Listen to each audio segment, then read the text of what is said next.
It's on her own.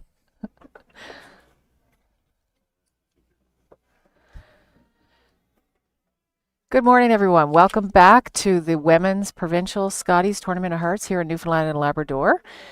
It's bright and early on a Saturday morning, and we're about to watch a big game now for both teams here. We've got Team Gushue against Team Boland. Boland's coming into this game with a 2-2 record, and Team Gushue off their first win last night. It's just well to call it an upset win, Laura. Absolutely. They were 0-3 and knocked off the defending provincial championship team Curtis last night. So certainly a lot of adrenaline out there for Team Gushue, and rightly so. Gushue comes into this game with a 1-3 record, and they are the team with hammer in this opening end.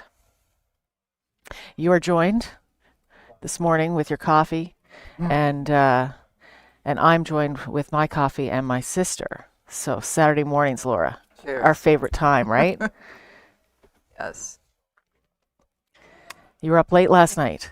Was up late. Yep. Cheering for this Ontario winning their first ever provincial championship. It was very exciting. What wasn't exciting is that it ended at 1 a.m. There you go. Yes. No, congratulations to Team Inglis out of Ontario. It's always fun to see a new team represent a province and get to experience the Scotties. So there's lots of experience on the ice here at this provincial championships in Newfoundland and Labrador, but there's also some players out on the ice that have never experienced it. So exciting to watch this weekend wrap up. So the team with hammer here, Team Gushue, is looking to split the house there and lie to. Difficult for Boland to do anything but hit this.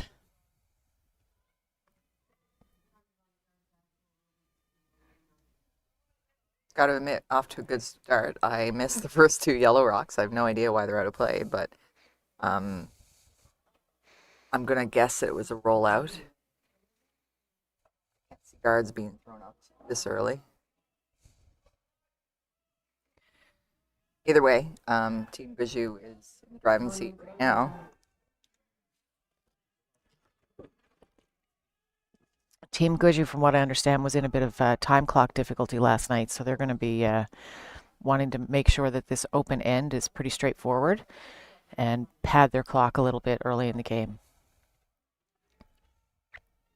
They've got the experience of their coach, Heather Martin, out there, so she'll try to keep them on track.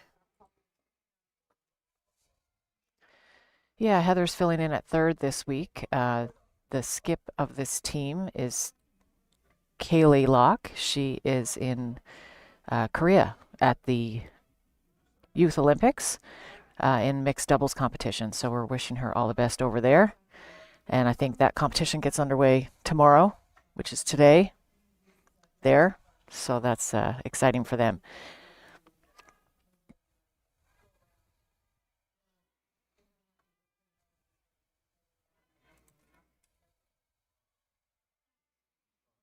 Always a little bit of a challenge, Laura, when you mess with the team dynamics and positions. So I think Heather Martin, a lot of people might remember her on Laura Phillips' team, Kathy Cunningham's team, even Stacey Curtis's team, maybe, I believe, for a while there as a front-end player.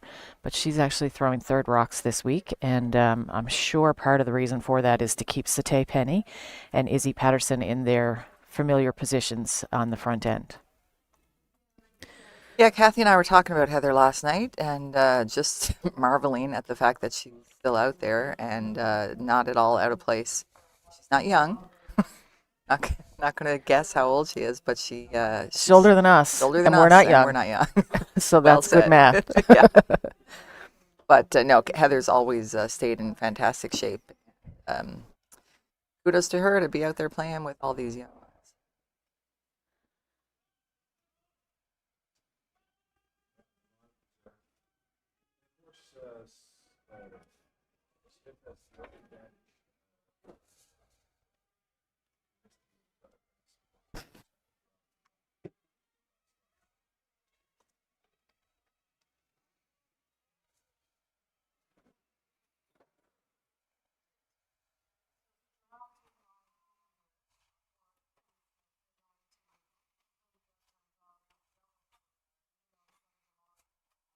Two former teammates out there today, Heather.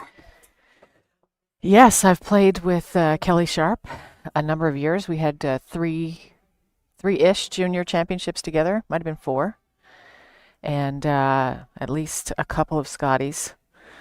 And went to high school together, grades 10, 11, and 12. Myself and Kelly got into lots of trouble. We're up the basketball courts as well. That's right. That's right. So it's nice to see Kelly competing against Heather. That's our era of curling. Heather Martin, Kelly Turpin, lots of experience out Sure. there. It's hard when people change their names and get married and non-married and things like that. I know it took me about a year to realize that Sandra Schmerler was Sandra Peterson. We've been doing that a lot this weekend. We've got Jessica Wiseman, Jessica Cunningham, Yes. Sarah Hill, Sarah Boland, Stacey Curtis, Stacey Devereaux. Julie or Devereaux. Julie Devereaux. Yeah, and Erica Curtis used to be Erica Trickett. My goodness, they need to take a page out of the Strong Sisters book and just stick with the one name. Okay, so we've got a little bit of a guard up front there now. It'll be interesting to see if Haley chooses to come around it or keep the end clean. Indicating a come around here, so still focused on trying to get her 2 points. If you're looking for two, coming around this guard is the call. If you're looking to blank, you would hit that rock that's up front.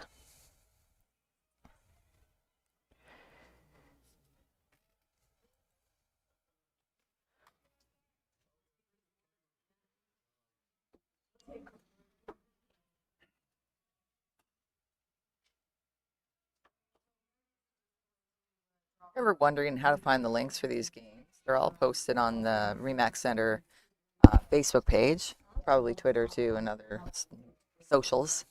But Facebook is my generation, so that's where I go to find the links.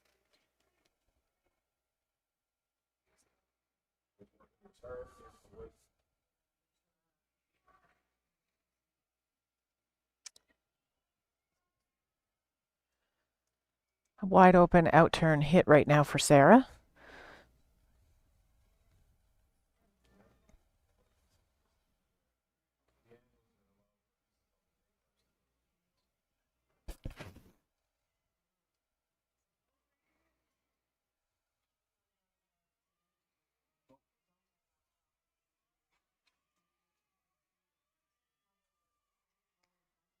Adrian and Beth here working this one, trying to hold the line.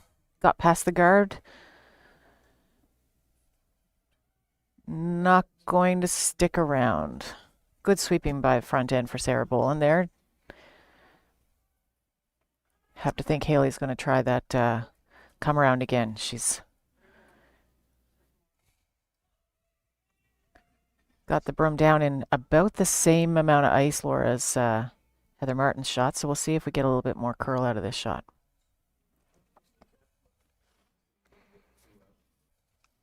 The other women's game that is on this morning is Team Curtis against Team Godsland.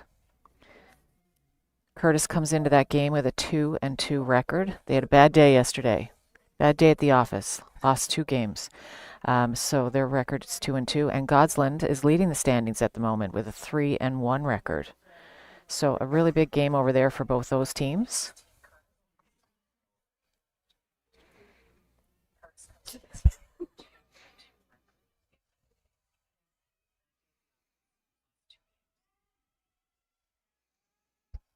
I'm having some technical difficulty here trying to find the link. I said it was on Facebook, and I guess I lied because I don't see it there. So just trying to share the link somehow.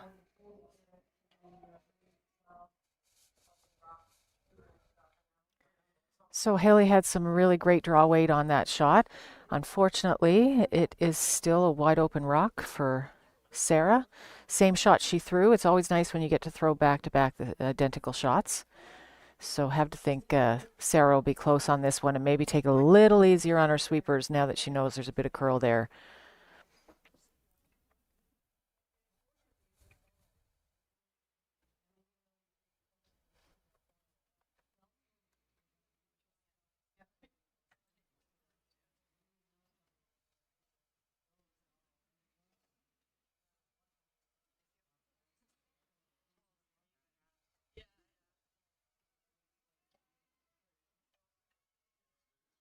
Beth Hamilton going hard, trying to carve this in. Looks like a potential rollout to me.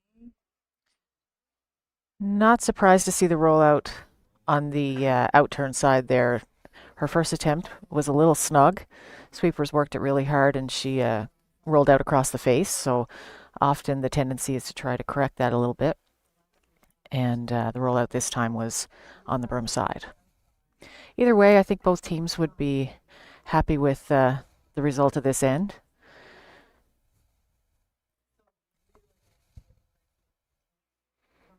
There were a lot of emotional, intense games yesterday, coming down to the wire and major momentum shifts. So, yeah, it's nice to have a bit of a clean end. Start this off this morning. Gives you an opportunity to wake up, fully wake up too. It Laura. does. It does. I might need another end. All right, so that's the end of the first end. Haley Gushue blanks. We'll see you now in about a minute.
And welcome back to second end action here at the Remax Center in St. John's. Speaking of St. John's, would like to say hello back to Eve Brinston, who's watching us from here in St. John's.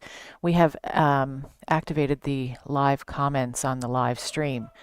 So if you want to figure out how to navigate that, by all means, say hello, criticize our commentary, whatever you need to do. We'd love to hear from you. Okay, so Team Boland's first rock is in the rings. Haley wastes no time putting up the broom for a hit here. Starting out as another fairly clean end. Again, very kind to the time clocks when that happens.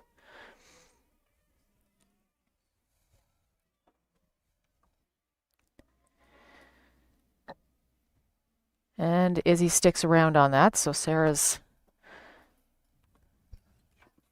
again looking to hit where she doesn't have hammer.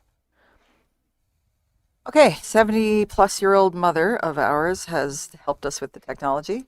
Has she? Okay. She told us direct people to Curl NL, Curl NL, okay. that website, and that'll get you the link. The link to the live feed? Yes, And then from the live feed, you can find the comment exactly. section. Okay, fantastic. Also told us Heather Martin's age, but we won't go there. People want to put a guess in, they're welcome. I'm sure Heather has a Wikipedia page, as do pretty well any of the curlers that end up at the Scotties. I remember when my coworkers found out I was Googleable.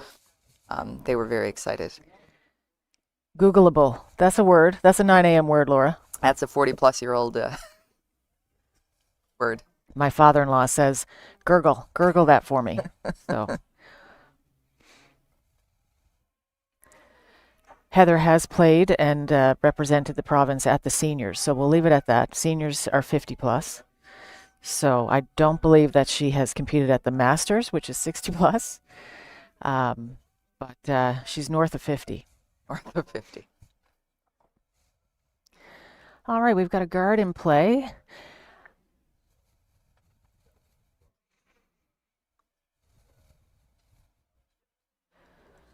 Sarah and her team mounted quite the comeback yesterday, really within a shot of winning that game. She was down 7-2, I think, at one point.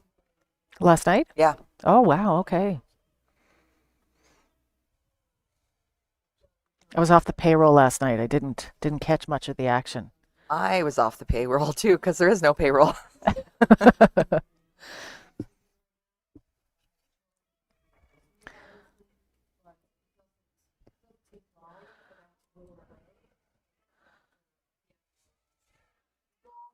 Danielle Inglis, we mentioned that she won her provincial and she's wide awake. I would not be after having celebrated. You're not wide awake having watched her win her provincial. True, very true.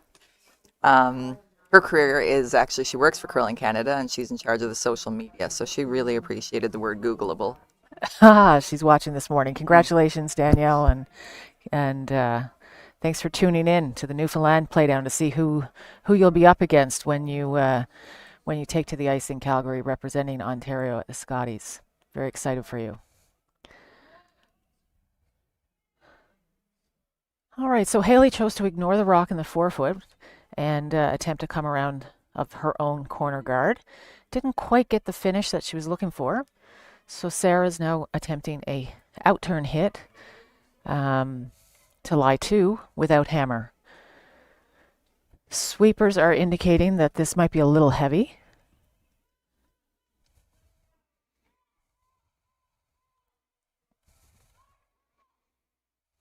Trying to curl it, knife it, if you will. That's the term people are using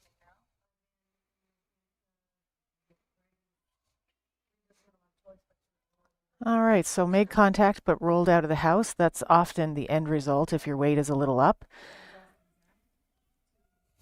Have to be a little bit more precise with where you hit a rock, the more weight you throw.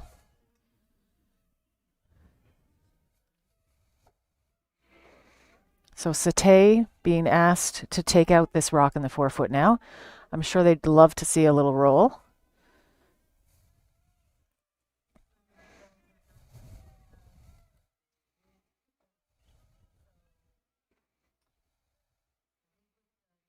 It's straight on that side by the looks of it. And when we watched sheet two, it was the same. As a result, it really seemed to go to the wing. Typically, not always, but if it's straight on going one way, then it's tends to curl the other way.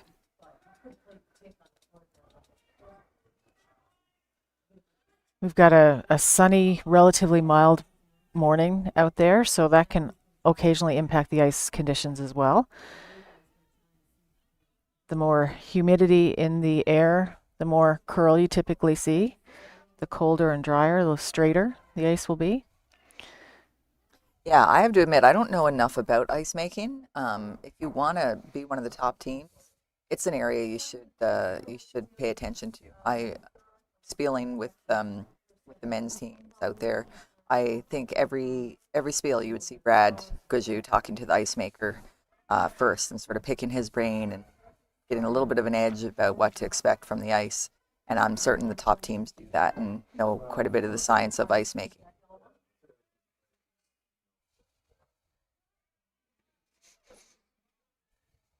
Head ice maker here, for example, can cater the ice to his game. He's in the event, and I'm joking about catering the ice to his game. Ice makers are impartial and quite talented at what he does.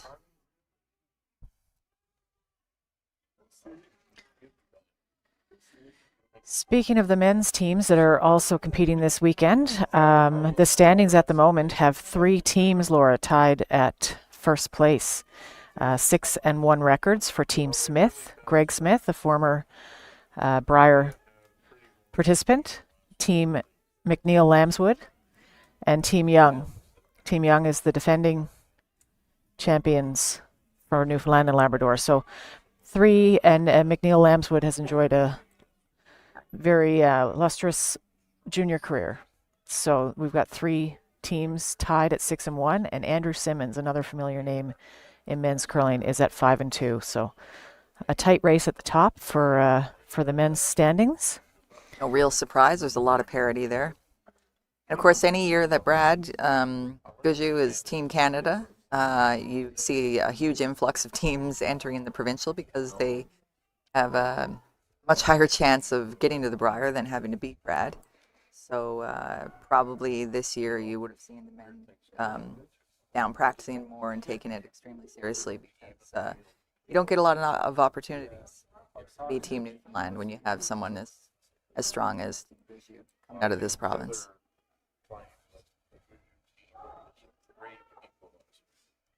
Ah, two Gushues now too. Lots to track. At least those names aren't in the same competition. True.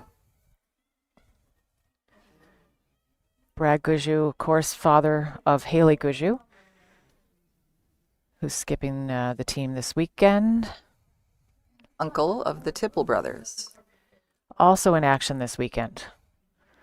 Lots of good curling genetics out there.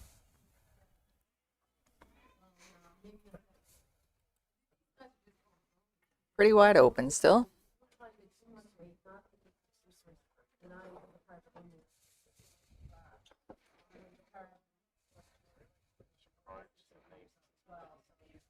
We noticed Brooke Godsland last night opting to go inside out on virtually every one of her hits. And Kathy and I were saying, it's a bit uncharacteristic. Most skips like to go with the outside in turn. Yeah, it's not as traditional, but she's atop the standings, so it's hard to argue. Absolutely. It's working for them. Side out hit right now on sheet one.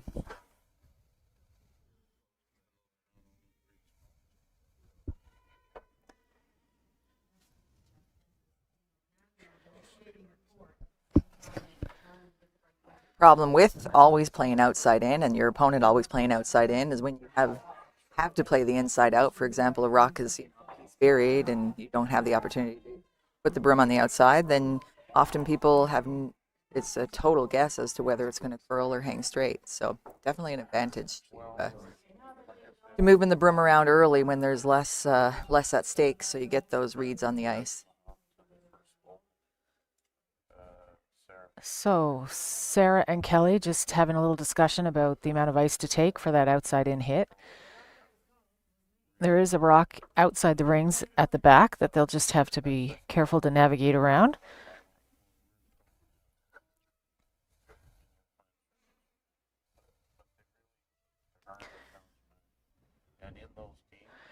While Sarah's playing this open hit, I'll update you on the men's games. So Simmons and Thomas are playing against each other, and there was a blank in the first end, so Simmons retains hammer in the second.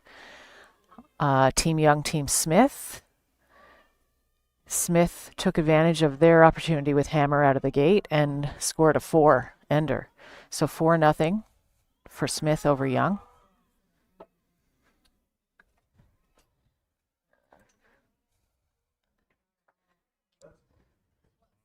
And we see Sarah make that hit.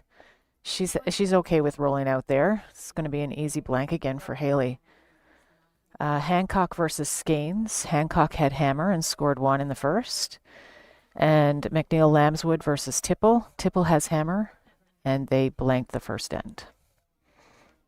Looking at a number of texts coming through that they're having trouble commentating. That's what I'm doing. And I'm having trouble with that too. Commenting on the YouTube stream. I believe you have to subscribe to the page in order to be able to comment. I think that might be the issue for people.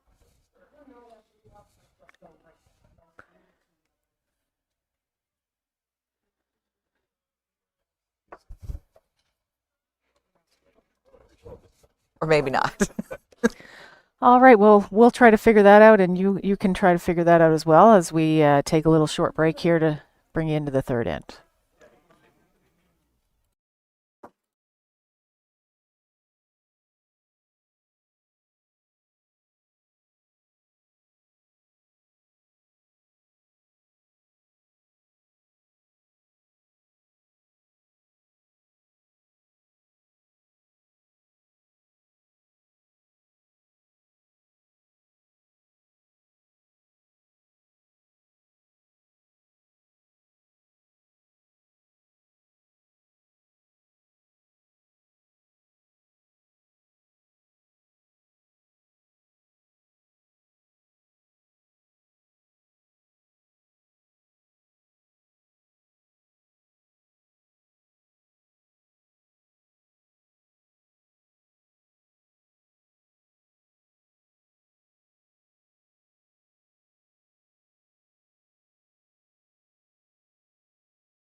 All right, here we are back with you. Third end action, still scoreless.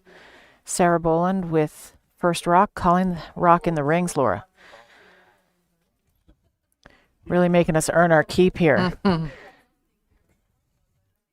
Sharing some stories along the way. So we'll see now if Haley wants to ignore this rock and put up a corner. Oh, please do. Nope, she's going to take this one out. Not happy in an odd end to be trying to generate her 2 points. And why is that, Heather? Well, if you have hammer in an odd end, the theory goes you won't have hammer in the even end. And because it's a 10-end game and because 10 is even, we're blanking the third. Yes.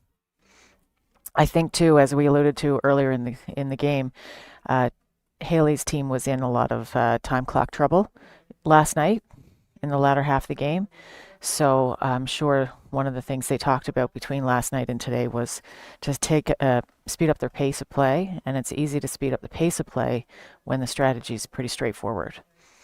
So I don't anticipate there being a whole lot of time clock troubles in the latter half of this game if the first half of this game continues the way it is. We'd get a lot of flack when we played about playing a bit of an open game, and it is a little more boring for the fans, quite honestly, but you want to win the game. So I wasn't too concerned about entertaining the fans as much as I was of playing a strategy that would leave us an opportunity to win in the 10th end. So hard to blame them for playing what they are comfortable with.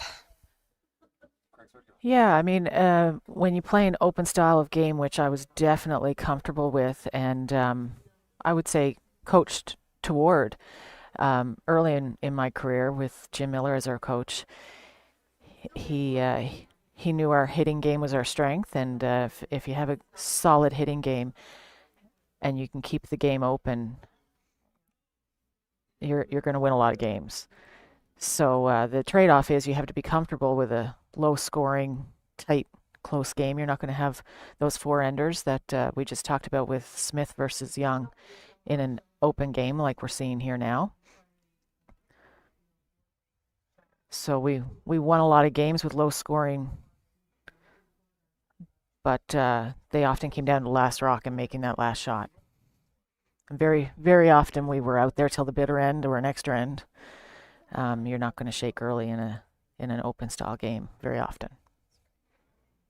It's nice actually for people to get an opportunity to hear you, Heather, and that you do have a sense of humor and aren't as tightly wound as you appear on TV. I've heard you say before that in fairness to you, we were often, as you said, the last game out there, even at Scotties events, and very intense last couple of rocks is when they would cut to us, and I've heard you say, "Forgive me if I'm not smiling," and joking around when I know I have to focus on winning the actual game. Yeah, and I think with Christmas just a month behind us, there was a lot of swag you could buy that said resting Grinch face. And I think my resting face is not necessarily a happy looking one, but yeah, I like to think that I can crack the odd joke. You do. Something to be said for the resting intimidation face. Kathy Cunningham certainly has it too. It's afraid of her until probably the day I played with her. And even some days when I played with her.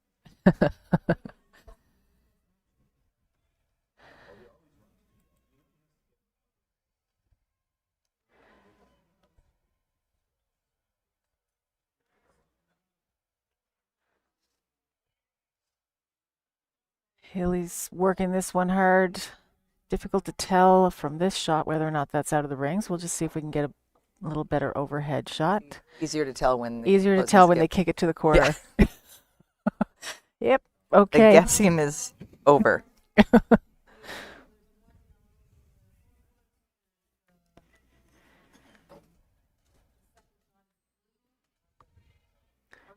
So, Laura, how many Scotties Tournament of Hearts have you attended? Attended or played in? Yeah, participated in. I was lucky enough to play in 8. 8, okay. And is there one that stands out in particular as a a highlight reel? There is my first. Never forget your first, they say. Never forget your first. 2001, Yes. Sudbury. Yes. Okay, and what made that so special? It was the 25th anniversary. So that year, it was Scott Paper Limited at the time, and then it ended up being purchased later by Kruger Products, and hence why the name changed to Scotties. But in any case, it was the Scott Tournament of Hearts, and they brought back every winning skip over the last 25 years. So you talk about being in awe of all of your heroes. The fact that you're out there playing on stadium ice, playing on TV, your biggest dreams have come true, and you look up in the stands, and every single hero you've ever watched play is there. So I mean, Allison Goring. Unfortunately, Sandra had already passed, so Jan Becker was there. Marilyn Bodo, who was my favorite growing up, I've got to say, loved her personality, loved her talent. Heather Houston was there. These are older school names that people our age and older would appreciate, and younger. Please do watch some of those old games, and there was a lot to learn from there. Who else? Colleen Jones, of course, was playing in it. I believe that was her 5th win. She won that Scotties. I believe 5th or 6th, and she won that on a measure. That's right, over Team BC, I believe Yes, Kelly Law. Kelly Law, who was Team Canada at the time. Yeah, so that's definitely the most memorable one for me. Like you said, your first time anyway, but to have that whole anniversary situation going on was pretty amazing. I was saying last night we were a bit of a riffraff team. Came together. You were defending champion, Heather, but parted ways with the 3 players you won with the year before, and I came out a junior. I don't think it was your intention to play with me right away, but such as it is, that's Desperate how times, desperate desperate measures. That's Yep. right. So I came on the team, and we looked for a couple others. One was happened to be my chiropractor, who mentioned that she had been to a Canada Games in curling. We got her out on the ice, and Susan O'Leary, who played with her for years, she was a fantastic lead for us. And, if anybody knows where Susan O'Leary is, please comment or text or call, because we'd love to get back in touch with her. And then we also had, that year Susan was our second, and we picked up Michelle Baker, the late, unfortunately great, because she did pass this year. Michelle Baker, who was an absolute riot and very calming influence, because she had about 30 years on me. I think she was eligible for seniors by the end of the year, and I Became had a just come out of grandmother, junior. actually, as we were competing. That's right. So we're at Skip Rocks here now in the third end, and not a whole lot has changed. We've seen a lot of hits traded back and forth, a few rolls to different positions, so it's always nice to leave the opponent a slightly different shot than you threw and that they threw on their previous one. Sarah's throwing the out turn here to the wing.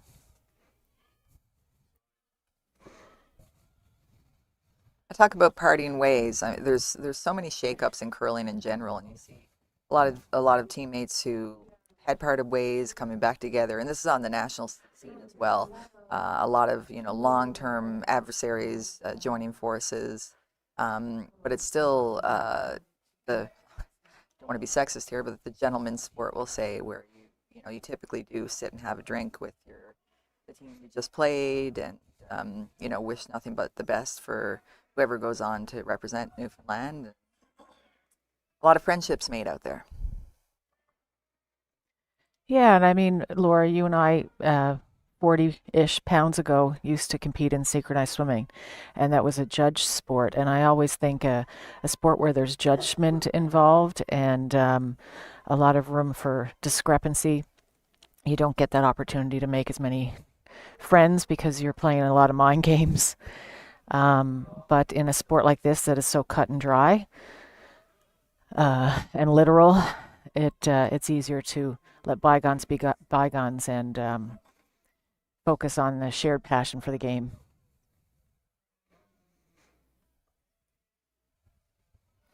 Plus, you don't have to get up at 5 a.m., jump in a swimming pool. That's right. Okay, so here Sarah's got the same look as she did on her previous out turn hit. Nice to see Haley stick her hit so that Sarah doesn't get an opportunity to feel out draw weight. So sometimes when you are thinking about an open hit, you might think, oh, I made contact there, it disappeared. That was a great shot. But being able to stick on those open hits is really critical so that the opponent doesn't get an opportunity to find draw weight. Draw weight with Pressure. no pressure, exactly. Hmm. Don't really want to give any player an opportunity to do that, but especially a skip. You really want their draw to be under a lot of pressure. Again, in the game last night, because Brooke Godsland was up by so many points the whole game, she really didn't get an opportunity to throw draws until ends 9 and 10, and she, was a little off on both of those, not surprisingly, because she just hadn't had the opportunity. And then ninth and 10th end are the most intense and most pressure. So it's a good point what you make. Same rules apply for Sarah's leave for Haley. The last two ends, Sarah on her open hit rolled out and Haley had a throw through. This is forcing Haley to be a little bit more precise. She's going to try to hit this and roll out for a blank.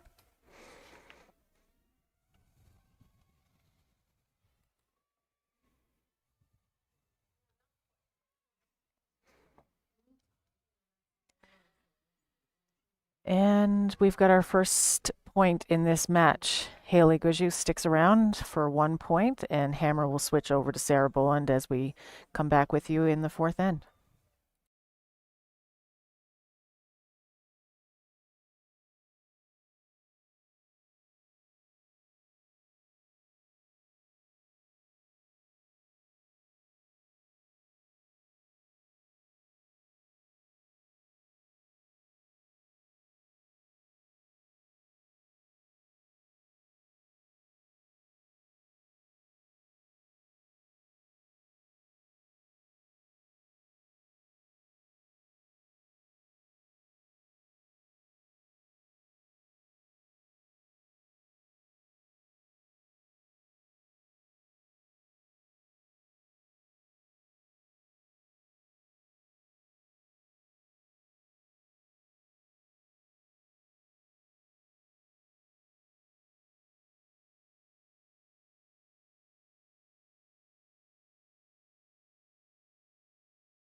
Heather's gotten her wish. Oh, I spent the entire commercial break praying for a guard. So we've got our guard. And Team Boland now choosing to come around that guard.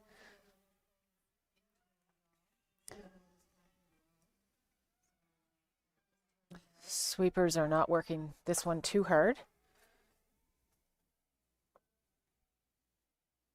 Heather, our mother again has corrected us. I called us a riffraff team, but it is worth noting that we did end up 5 and 6 at that Scotties. Did we? We beat Team Canada.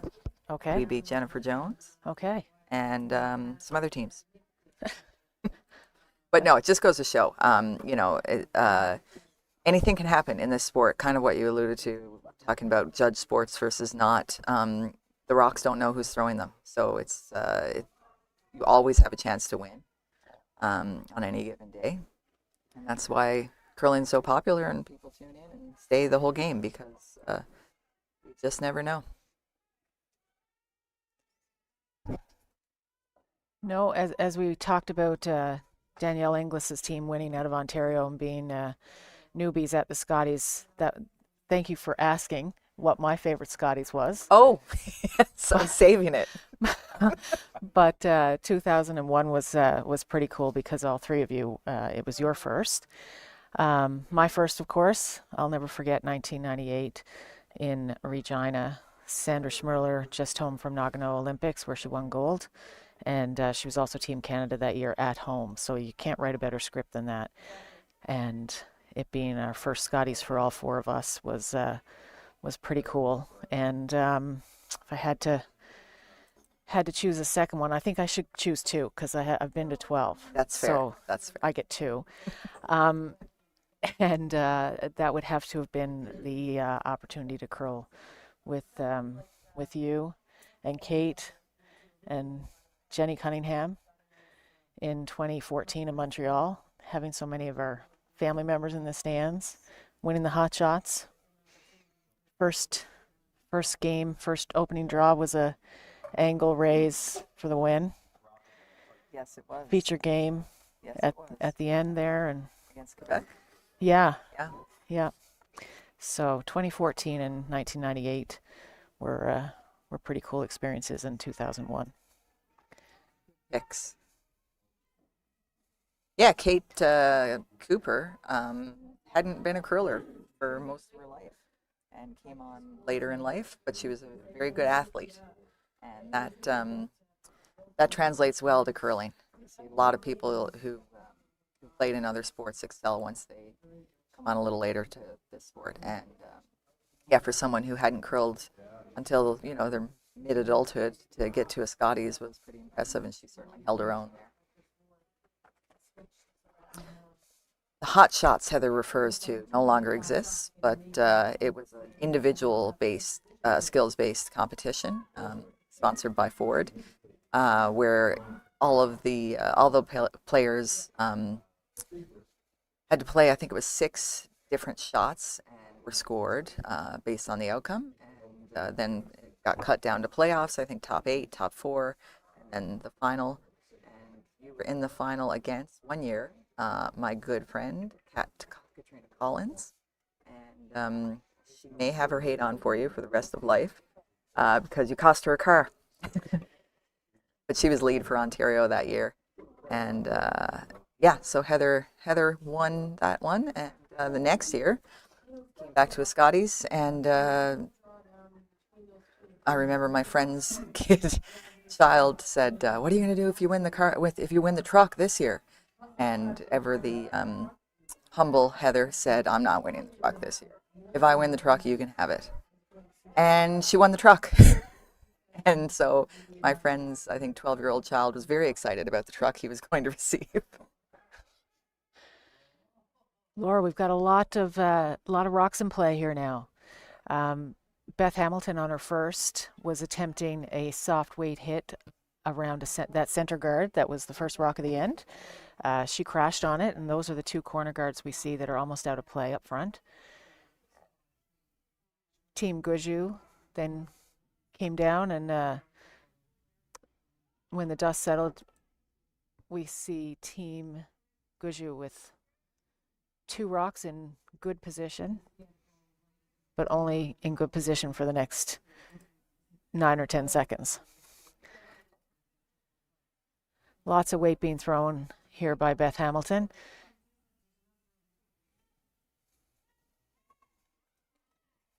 Beth has been a long-term second, very, very good at her position. Probably the quietest person out there on the ice every given day. Strong silent type, isn't she? She sure is. We've both had a chance to play with Beth Hamilton over the years, and she's a consistent force that makes a lot of shots, especially in provincials. I'm not certain she'll be entirely happy with that end result. She made contact with both blue rocks there, but they're both still in play.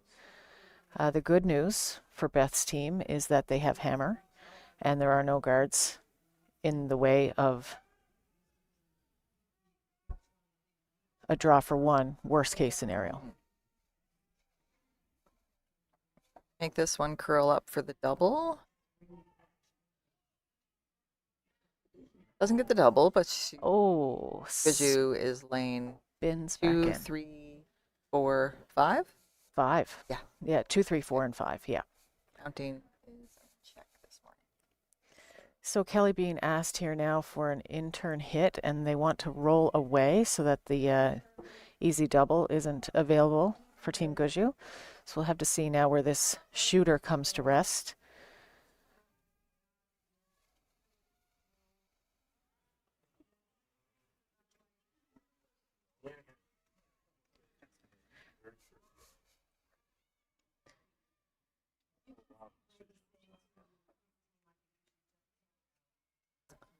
Called and made perfectly. Weight is important on that shot. You want to make the rock go away, but it's very important that you stick. And the way to stick is to drop your weight so that when you bounce off the rock, you don't bounce too hard. That was perfect weight from Kelly. Heather Martin now also throwing an in-turn hit. Izzy is working this one really hard from coast to coast, an indication that it's curling more than they want it to.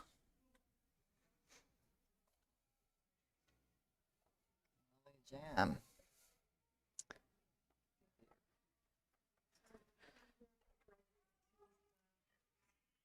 I think we're right behind this sheet, Laura, and I really think Heather Martin kind of got that one going a little bit right out of her hand, a little lazy on her release and a little softer weight than Kelly had been throwing or Beth had been throwing. Yeah, it would always make me kind of chuckle under my breath when I was calling line, which was mostly for you, so sorry. When the thrower would come down and say, "Did I get tight on that?" And my only answer is, "Well, I called it virtually as soon as you let it go, so I'll let you sit with that." But yeah, if the line caller calls it right away, then it is thrower error. If it's sort of, halfway down and then they jump on it, then it didn't behave as they expected. Now, Exactly what I had mentioned happened in last night's game, where it was kind of straighter toward center and went really hard toward the wing on that side of the sheet. That's what happened to Kelly there. Kelly's not going to be happy with having missed that open blue rock. Having said that, she is happy that her skipper still has 2 rocks to come and retains the hammer. So no matter what happens here with Haley's shot, Sarah's still fairly comfortable. Laura, getting back to the hot shots, your friend Kate, who didn't win the car, she might take great comfort in realizing, Kat, she might take comfort in realizing that that car got written off a couple of years ago in an accident. So I miss it every day. Yeah. But yeah, where was I headed? Yes. You were headed to pick me up. Yep, that's right. Because can't remember what I did. Something wrong. You forgot your key. Got my key. Yep. So you couldn't take your own car. Couldn't. So I had to turn around to go pick you up. And in the act of turning around, yes, I got hit. Yep. I feel like I owe you a drink. Well, you did bring me coffee this morning, so we'll call it even. Is that what you're saying? All right. So nice hit there by Haley. This rock that Sarah's about to attempt to hit is in a similar position to the position that Kelly's hit was in. So we expect a bit of curl.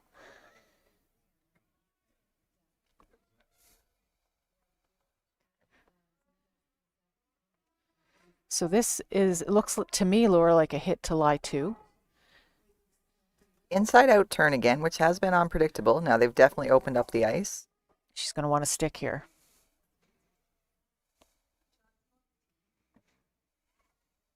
Yep, right at the hog line. So what does that mean to us, viewers? That it was maybe a little tight out of her hand.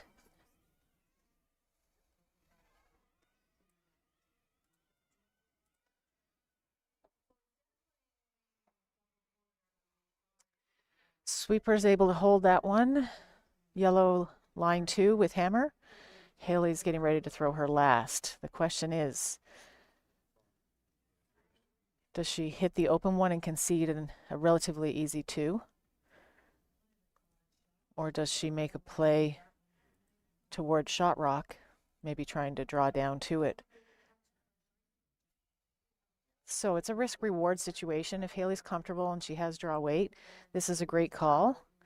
It will leave Sarah, if assuming Haley makes it, it'll leave Sarah a draw for one. If Haley misses it, Sarah could score as many as 3.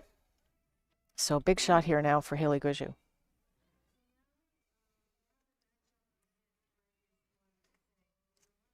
Yeah, again, I have proclaimed myself many times as being defensively minded, and I would hit the open rock.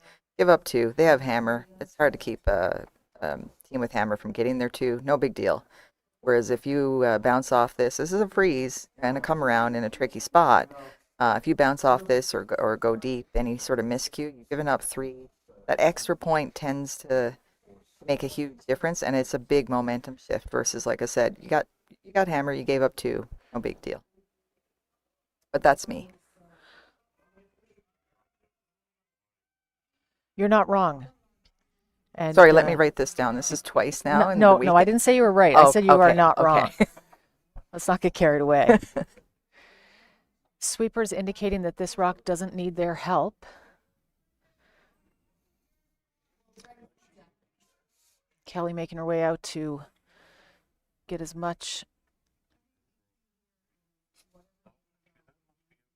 sweeping on that as she can behind the tee line. The opponents are not allowed to sweep that rock until it crosses the tee line in the middle of the house. If the blue one is second shot, Sarah will have to make a play on it to get her 3.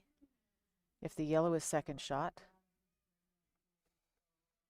she'll draw for her 3. So that tells us blue is second shot. A hit on it will bring that other yellow biter into play. And Haley wasn't far off in making that. Just a few feet deep. Again, a tough shot coming to the wing. The wings tend to be a little faster. It's out pretty far in the house, so not a path that the sweepers would be particularly used to. Everything tends to be thrown to the center early in the games, and the draws for hammer certainly are. So another kind of rule of thumb I always went with is make the other team make the tough shots. And Haley called a difficult shot for herself and put a lot of pressure on herself. Yeah, it wasn't a wrong call, Laura, but if she hits the open one, she might get a rollout from Sarah, and Sarah only scores her 1 that way too.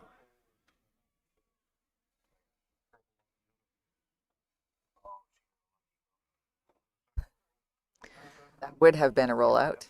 That is an unorthodox way to score at least a 2. They're having a look to see if the third point stuck. Either way, that's a little bit of luck on Sarah's side for that shot. It seemed to.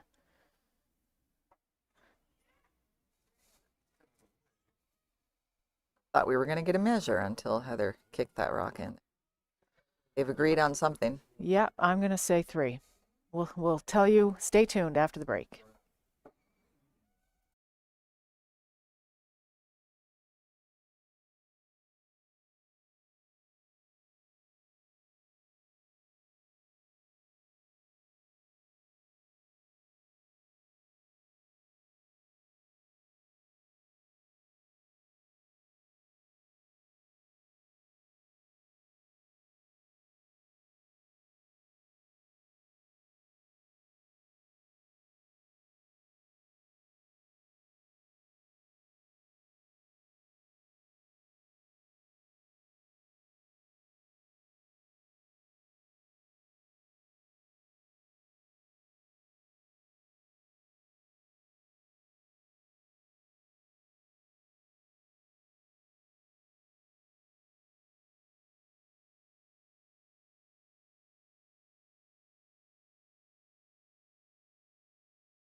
Okay, so we're back in the fifth end of play. That was a confirmed 3 points for Team Boland in the fourth end. So Sarah needed a little help from her friends in the back of the house to stick around there, but it did work. And the score now is 3-1 for Boland, but Haley Gushue has hammer here in the fifth end. And a nice shot, really. Not perfectly buried, but piece buried and top of the house. Now that center guard, not quite touching center, so Haley could touch it off to the side if she so chooses, and could work in her favor to have two corner guards. We'll have to see what happens after this.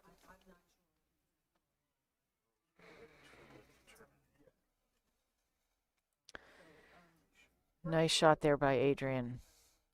Quiet wait.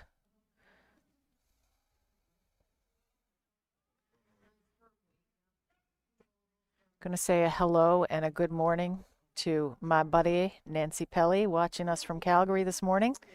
Hardcore fan with the time change to be up and at 'em at this hour. Especially because she watched the Ontario game last night as well, so she got about as much sleep as me. She's all over the action. So good morning, Nancy, and thanks for tuning in, and hurry home to St. John's so we can go out for sushi when you get back.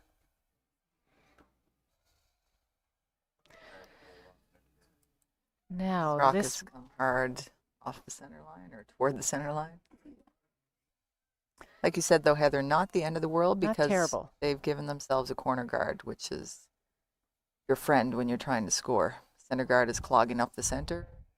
Can make it difficult to even get your 1 point. Now they've opened things and are directing the play to the sides.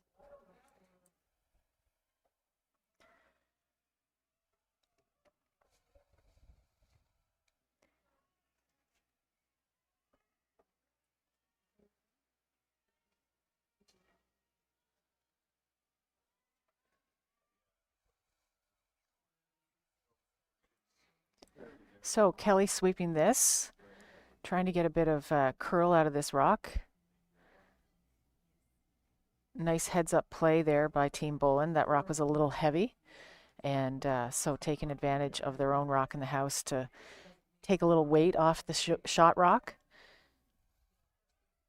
And keep it in front of the tee. Again, corner guards and rocks behind the tee line are friends to teams that are trying to score. Sarah's not trying to score. She's already up 2. So really important that they try and keep their rocks in front of the tee line. Trying to score and with hammer. If you don't have hammer and you're trying to score, the center guard is also a big friend of yours. But when you don't have hammer, the corner guards are a great way to get those bonus points.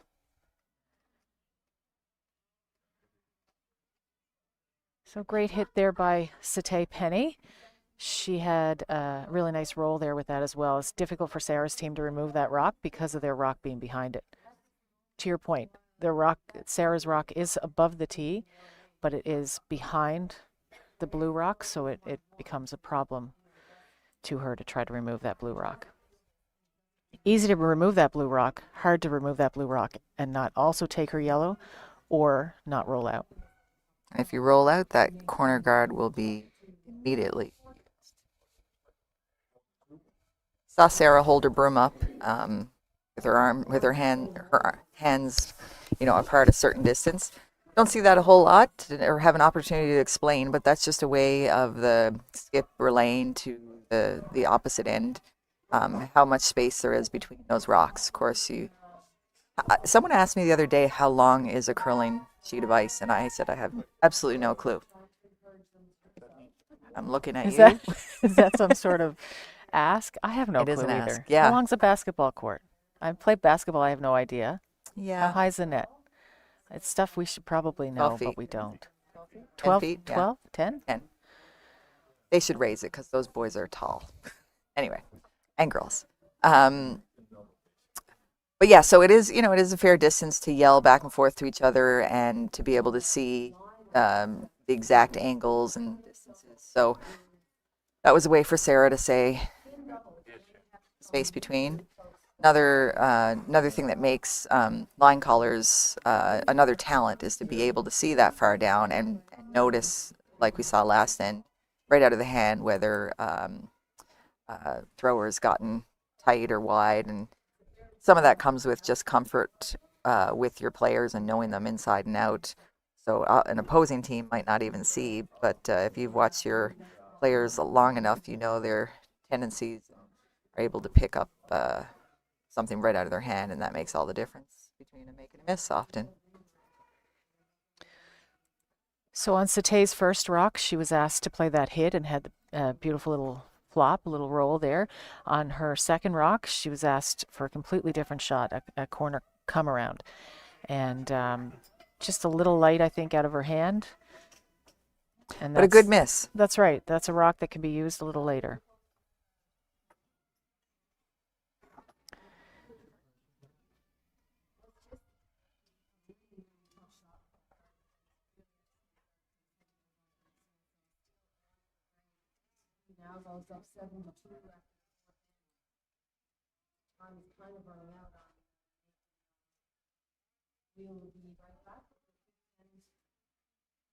Lots of separation between those two yellow rocks that are in the house. Haley is electing to remove the rock closest to the center, and she's looking now for a little roll behind that corner wall. Again, like you said, Satay might have missed her second one. That was exactly the call, but they did get something out of it by leaving it up front, and now they're attempting to flop behind it.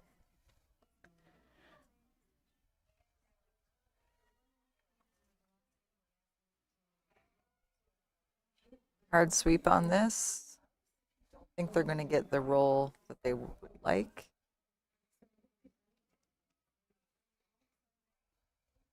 Not quite the roll they wanted, but by exchanging rocks, and Sarah now exchanging again, the rock is moving ever higher in the house, which is leaving Haley more and more room to, worst case scenario, draw for one.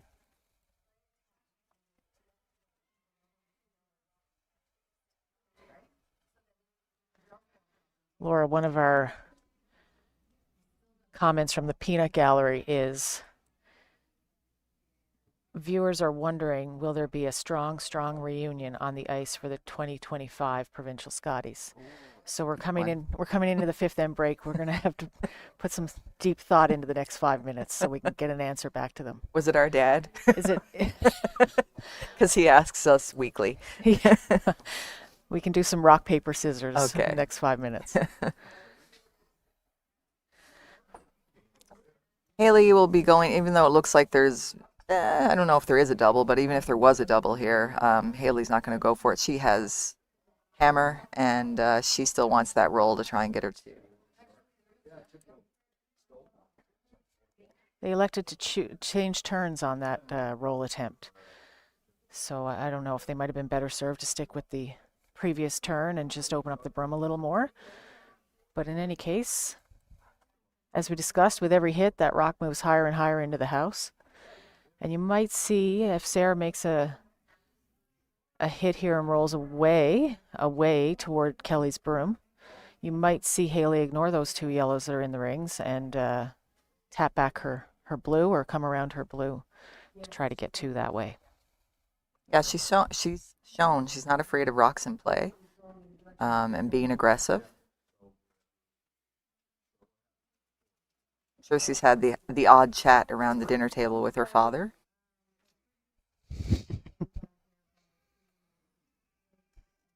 Someone else who's not afraid to have rocks in play. Exactly. Your strategy is also dictated by the likelihood of your teammates throwing perfectly, and Brad has had that luxury, as have many of the top teams. So again, the strategy is sometimes unconventional at this level because you know that there are going to be misses, and you can't necessarily guarantee that the rock's going to be placed exactly where you'd like it to. Especially with women's, the sweeping just simply isn't as powerful. So I've always said men's room for error is significantly larger because They have the horses who can make the adjustment to the rock coming down the ice, and women don't, just kind of have to have the shot made out of their hand a little bit more.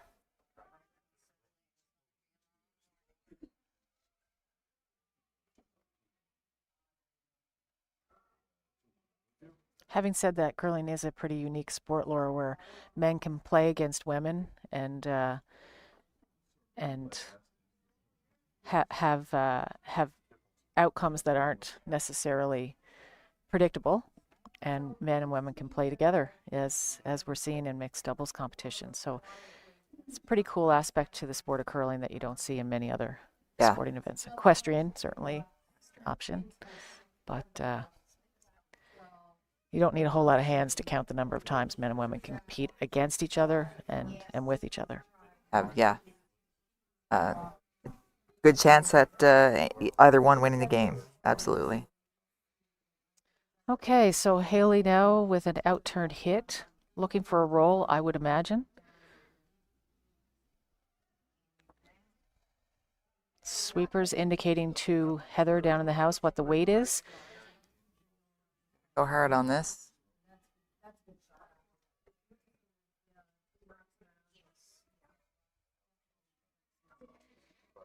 It's like a beauty if they want it.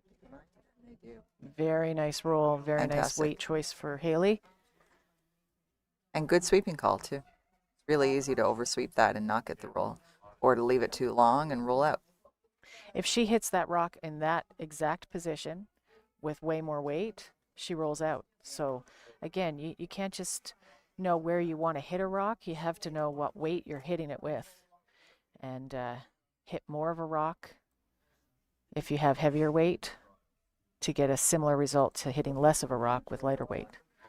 And to take that even further, it's very important that the sweepers relay to the line caller if it isn't the weight that's expected, because the line caller is calling line based on the weight that was agreed upon when the skip left that To throw. Exactly. To go throw. That's right. A lot of moving parts in every single rock that's thrown.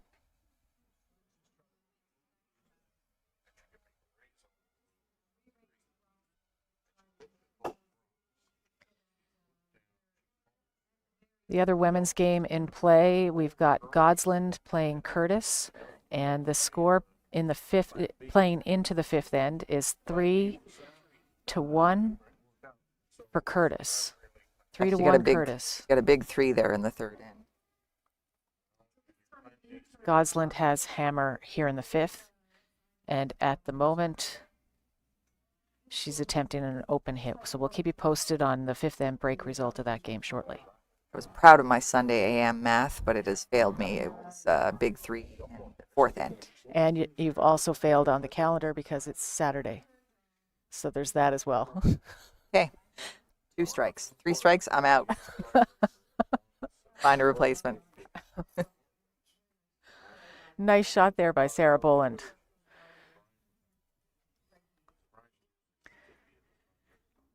So Haley's having a look at whether she can see enough of that rock to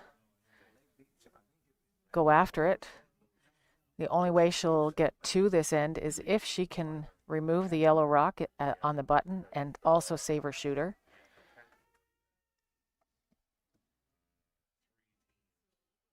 Definitely an end-saving shot from Sarah there.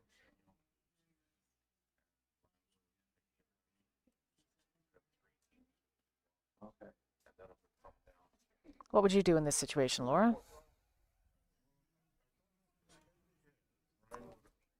Just try and draw the button.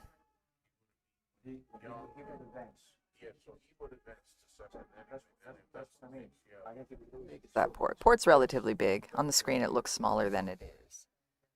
It's a draw to the button, so really you shouldn't have to worry about those guards. Just pretend they're not there. You know the ice for the draw to the button because you threw it in practice, and other times during the game probably. But sometimes people will kind of get those guards in their head and subconsciously try to turn it so that they don't hit the wide one, or have it hang so it doesn't hit the yellow. You got to pretend they're not there and just think of this as a full draw to the button.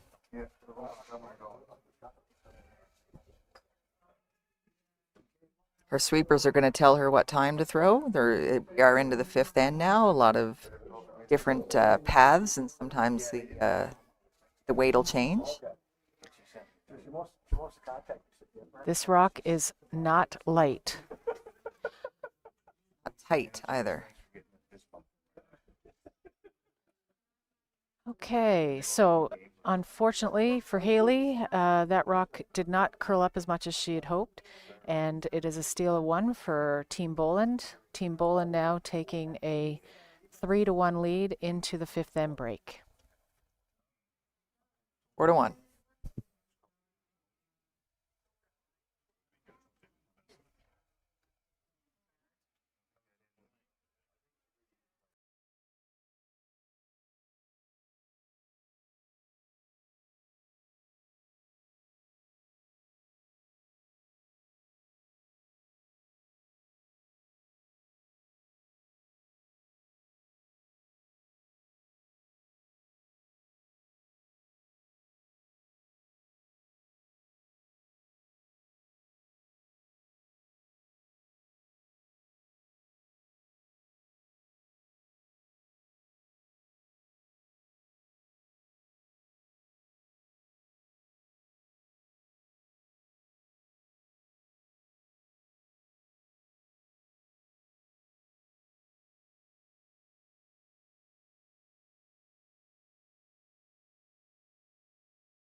Welcome back to sixth end action here at the Scotties Tournament of Hearts Provincial Women's Curling Championship in St. John's, Newfoundland, Labrador.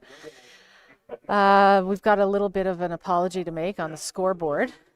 It is Saturday morning. We'll blame that, and we'll also blame Laura because she has gone AWOL on me. But the 3 that we thought Team Boland got in the fourth end was actually a 2. So their steal of 1 in the fifth means they're up 3-1. We might have led you to believe that they were up 4-1. So it's a 2-point lead for Boland, with Gushue having hammer here in the sixth end. Welcome back, Laura. Oh, thank you. Thank you. Yes. Yes, nice of you to join me. Maybe you were down checking out the snack choices for the 2 teams in the fifth end? I did not this time. I did. Oh, Yeah, I was doing that as well. where would I be without you this morning? We had And my buddy Trevor Bartlett, our tech support. what you see on monitoring the your mouse. screen is what he clicks with his mouse. So we're putting all blame on him for the discrepancy in score. And he has no mic to mount a defense, so it's fantastic. Okay, snack choice. Snack choice. So Team Boland went with some crackers and hummus. Team Gushue, nothing. Really? I did not see anything. So someone dropped the ball there. Maybe Yeah. Sass Sparrow, their coach behind the glass, or perhaps they had such a healthy breakfast that they have chosen to let that carry them through the sixth end, Yes, the second half. that is it. Maybe they have Gatorade. There you go. Yeah, that's quite possible. So Boland's first rock of the end came behind the tee line. Gushue's first rock of the end is a nice corner guard. Because Boland's first rock came deep, I believe that factored into them playing a second rock in the rings. It would have been interesting had that first rock of Team Boland's been top 4. They might have chosen to guard it. Absolutely.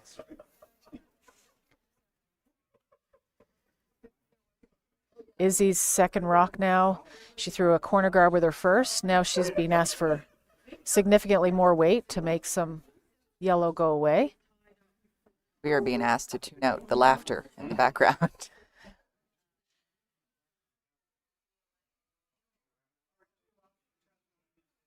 Mark Noseworthy is the culprit. I can hear the voice. Mark the Quiet.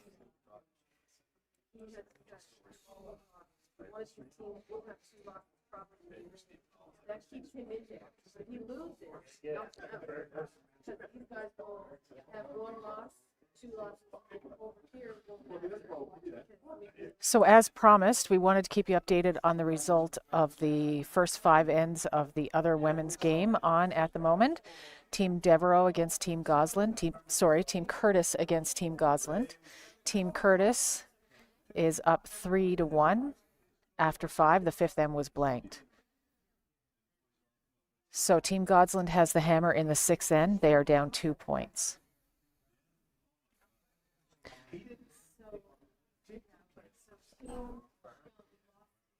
Satay being asked for a corner come around. So Haley choosing down 2 points to ignore the 2 yellow rocks in the rings. Neither one of them is posing a real threat at the moment to a stolen point.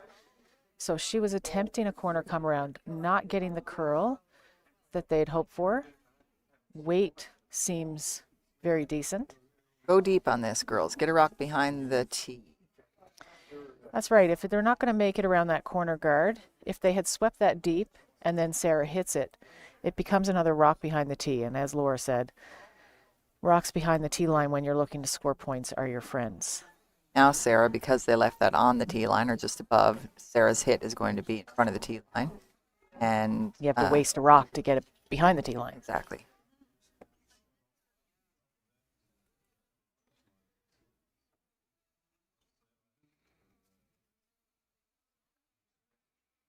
Now, is Haley going to ignore all of these? I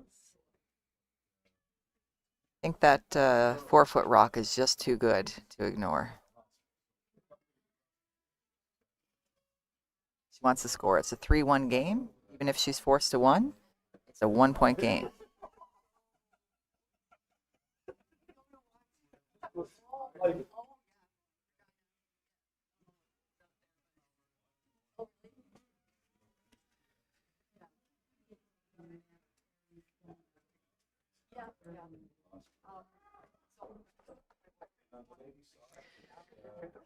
Very nice shot there by Sate. She removes one rock completely, pushes the second opponent's stone to a biter that shouldn't pose much of a threat, and rolled her shooter behind the corner guard, but then it poked out the opposite side of that corner. So Kelly now with a attempted in-turn hit. I'm sure they'd look to try to be the first in behind that corner guard if possible.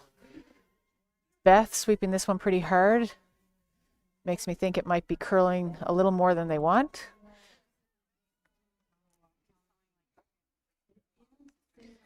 And the roll groups those two yellow rocks together again.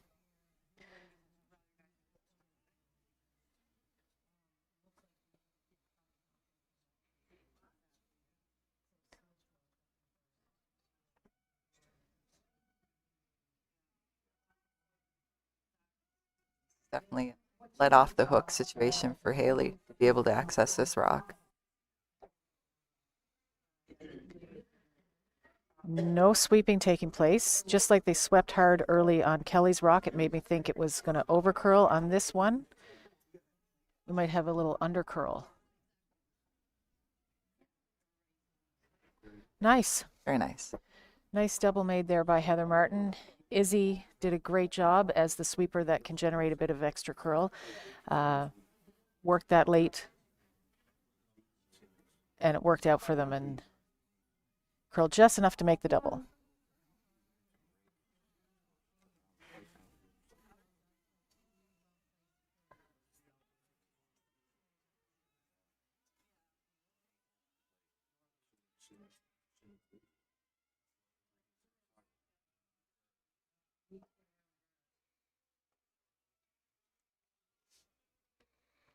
Nice stick there by Kelly.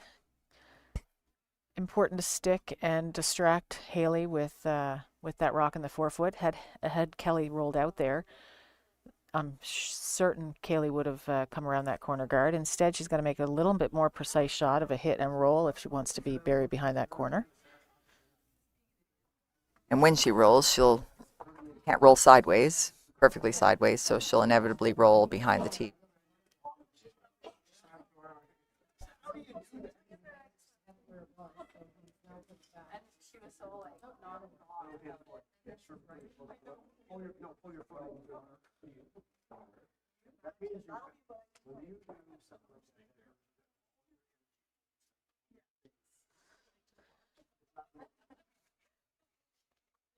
I think it's a good time to update our viewers of the scores on the men's side of things. So we've got Simmons and Thomas in a 3-3 tie at the 5th end break. Team Thomas has hammer, giving Simmons a real run for it in the first half. Smith and Young. Smith had scored that 4 points in the first end. They are now up 7-2 without hammer. 7-2 without hammer in the first half. Skeins and Hancock actually forfeited the game. I had originally suggested that it was 1-0 Hancock in the first. It's still 1-0 Hancock in the first because that game did not take place. And Tipple versus McNeil Lambswood. Tipple got 3 in the third, stole 1 in the fourth, and stole 1 in the fifth. So that's 5 points for Tipple against Lambswood, who scored 1 in the second. So Tipple is up 5-1. Lambswood has hammer in the sixth. What did I miss? Interesting. Same stuff I missed because I was listening to you. Wow. No. Just basically a nose. A bit of an exchange a nose of takeout. hits. Yeah. By the looks of it there, Laura. Yeah. Thank you.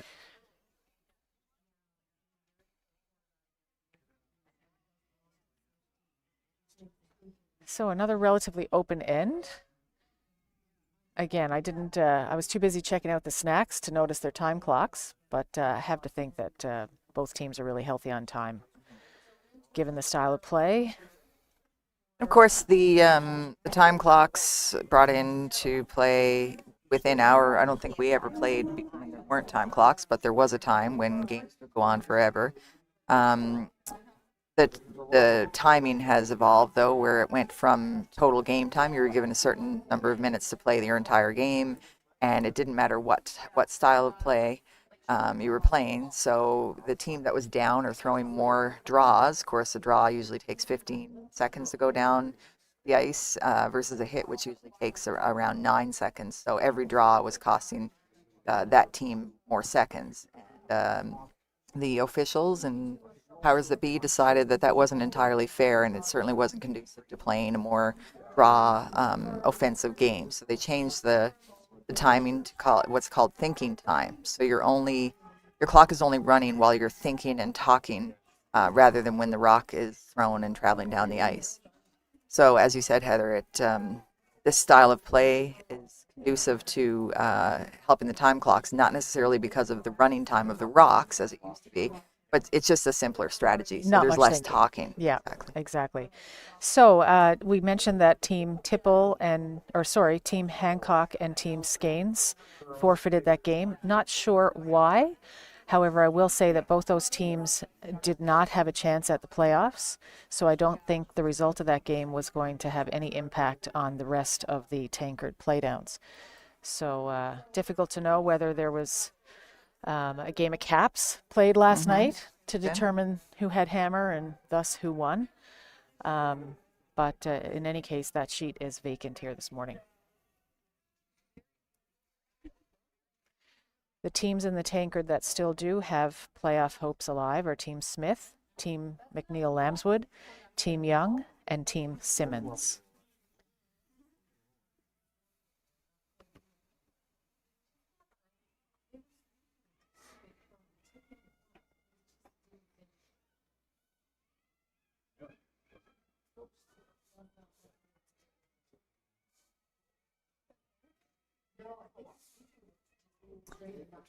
I have a bit of a um,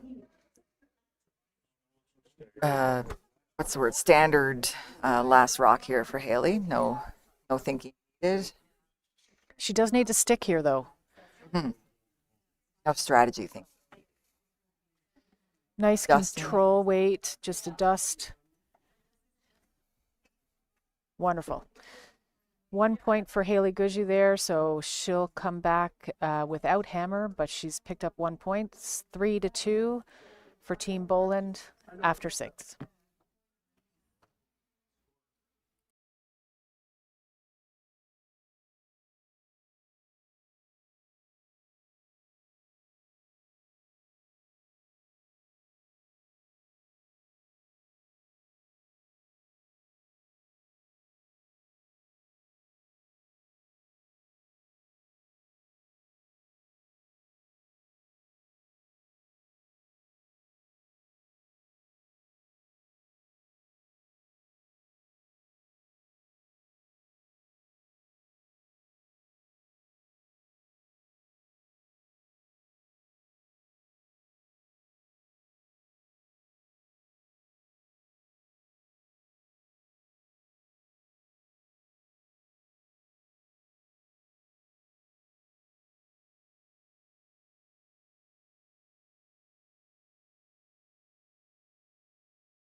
Welcome back. We're in the 7th end now of the Women's Provincial Scotties Tournament of Hearts, representative of Team Newfoundland and Labrador at the National to be held in Calgary in February.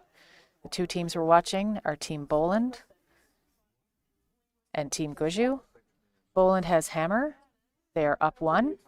There's a center guard in play that Haley's team has thrown up, and this is Boland's first rock of the end, an attempt to come around. Want to say a good morning and a hello to our friend and fellow curler, Peter Hollett. Thank you for watching. Nice of you to join us. Certainly a very familiar face at the curling club for decades. There's a lot of curlers from that generation, the Cunninghams, the Noseworthies, the Gosses, um, many more. They all kind of grew up playing Thomas. curling. The Thomases, absolutely. Yeah. They all grew up playing curling right through the schoolboy and schoolgirl curling. Juniors now basically what it's called, and they're all still very much members of the club here. All great friends. Jenny's still playing, and if they're not, it's they're still their children are, or they're still down around the club, and it's just they're the ones we learn from, certainly. And it's just again a great sport where you can be a 60 excuse me ish year old mother and father commentating while your daughter is a player out on the ice, and your older sibling is heckling from overseas. Jenny Cunningham, of course, we're talking about the Cunninghams.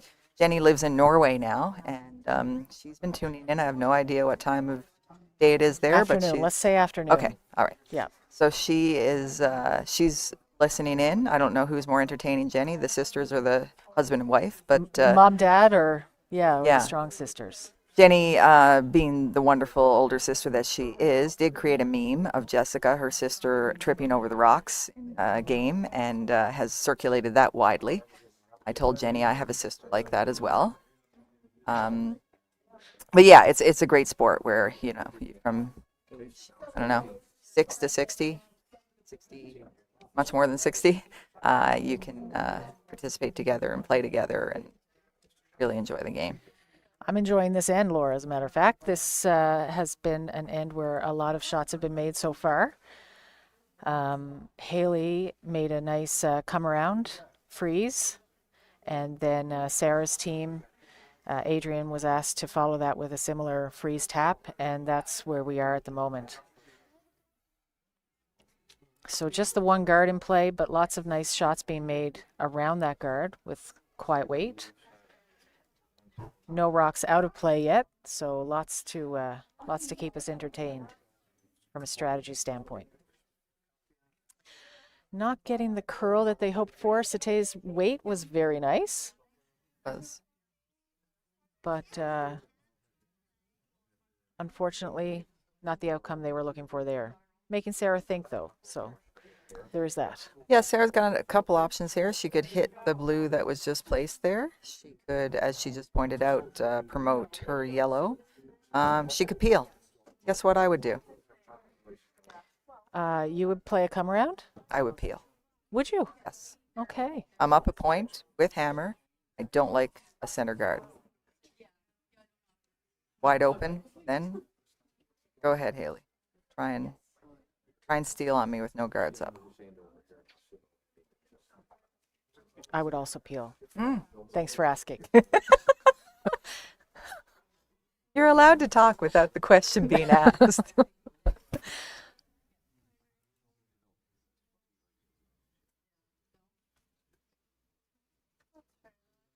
She didn't go for that, so let's see how it turns out. So Haley's team, I'm sure, is going to try to make some sort of play. Oh dear. Not you, Haley. Ooh. So Haley's going to eliminate what I would say is her biggest friend right now, which is the center guard. I can see why she's doing it, because the yellows are in relatively good position. That yellow is dead buried, so it would be a very delicate shot to get it out of its perfect spot.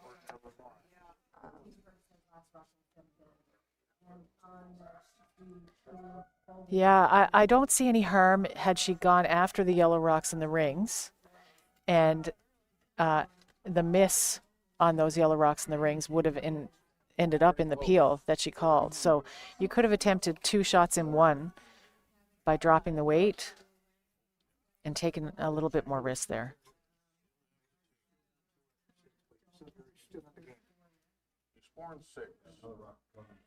Yeah, but over on G2, over 1 point here. It would be better off scoring. Good news for Haley, those two yellows are relatively easy double.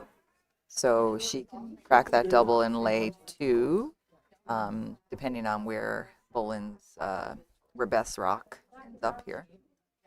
But it does keep the game tighter.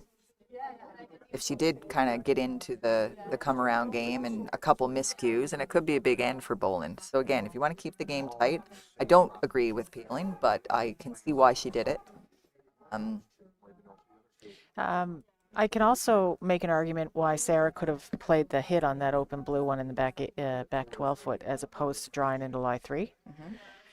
So she attempted the draw to lie 3, came up a little short, created a friend for Haley's team in the corner guard.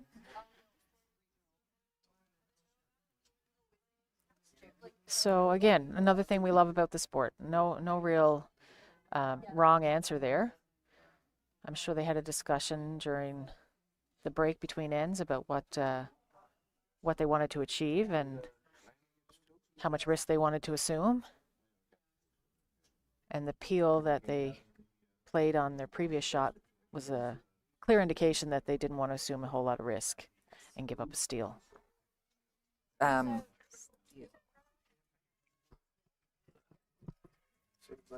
So Sarah has hammer. Sorry. They didn't want to give up a big end. Right. I'm on the ball. Coffee kicked in.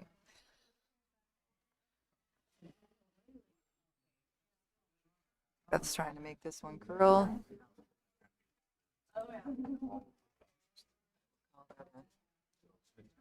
Saturday morning sweep, Beth.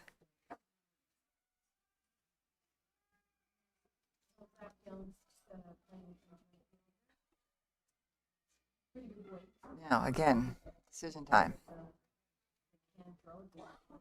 Call the freeze. Again, if you can guarantee making this, the freeze is absolutely the right call. But a freeze is a tough call. And if you have a miscue at all, you're really risking a three ball for Team Boland. Well, it's a freeze without hammer, right? That's what I'm saying. Yeah. So yeah. if you miscue at all, a freeze without hammer after you peeled your own center guard. So I'm finding this end a little confusing, if I'm being honest.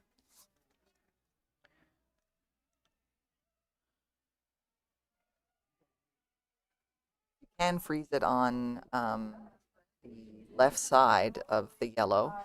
It would have been perfect because to take it out, I think it would go sideways and take their other yellow out as well. But they were a little short of where they wanted to be, and this is the risk in calling that shot. So as opposed to a freeze, another shot they could have attempted, I guess, would be a hit or a center guard. Yeah. They had thrown a center guard with the opponent's rocks behind the tee line. They'd always have an opportunity for that freeze a little later in the end. I'm hitting the open one. Keep it close. Especially if you are the underdog, and it's safe to say that Team Gushue is the underdog. And just like, as I said, my first Scotties, we were the underdog, and our strategy was to keep it close. And that's how we won against those big name teams. If we had kind of junked it up and taken risks, they were far better than us. And but instead, we just kept it close. And when you keep a game close, one rollout, one heavy draw can make a difference in the win or the loss. That's my perspective.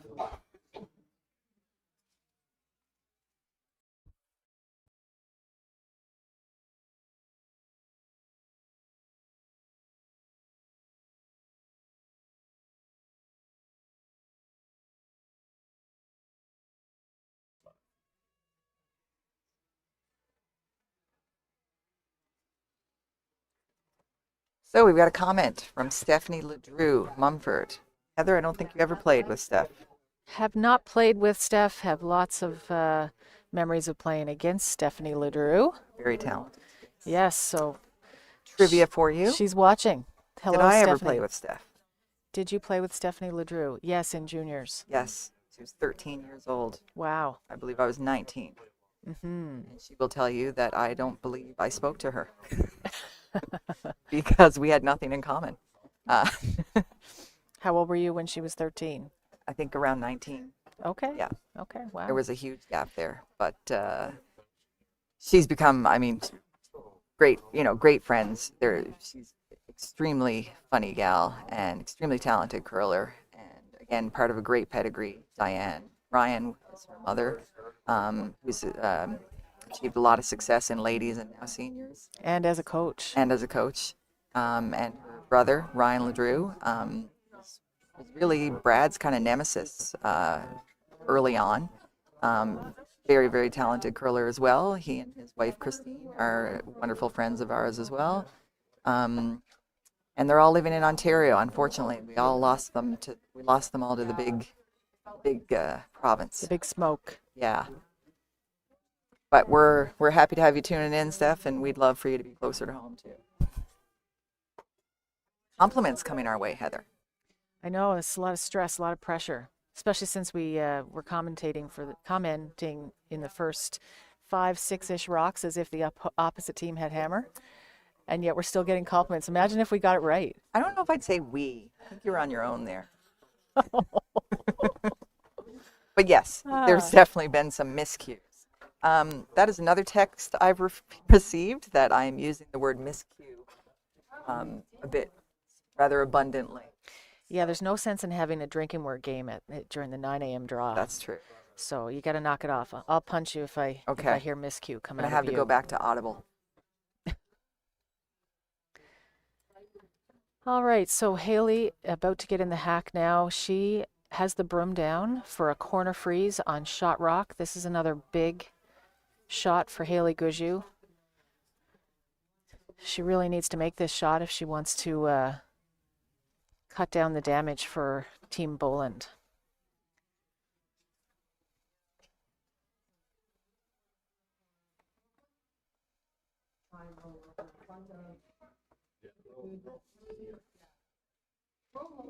So that reading Fred cannot remove both of the yellows.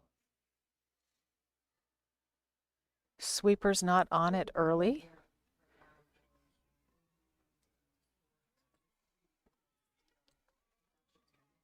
Sweeper's called on it by Heather Martin, an indication that they're sweeping for line. Gonna need to go hard on this past that guard. Very nice shot. Beauty. Haley's last rock. I'm sure she would have liked for that to have left the yellow rock a little closer to her shot rock that was thrown, but they did have to sweep that for line to make sure they got it by. That was the most important part of that rock. Yeah, she really made that as good as she could because they didn't get by the guard by that much. That's impressive. Right. Nice line call, nice anticipation of the curl there by Heather Martin holding the broom. And the sweepers knew that even though there was lots of weight in that shot, you listen to the person holding the broom, and they got that one by the guard and made Sarah's last rock to come here now a little bit more challenging. This is a shot for 3 potentially, but it's not easy. Not easy for 3. Relatively easy for 2.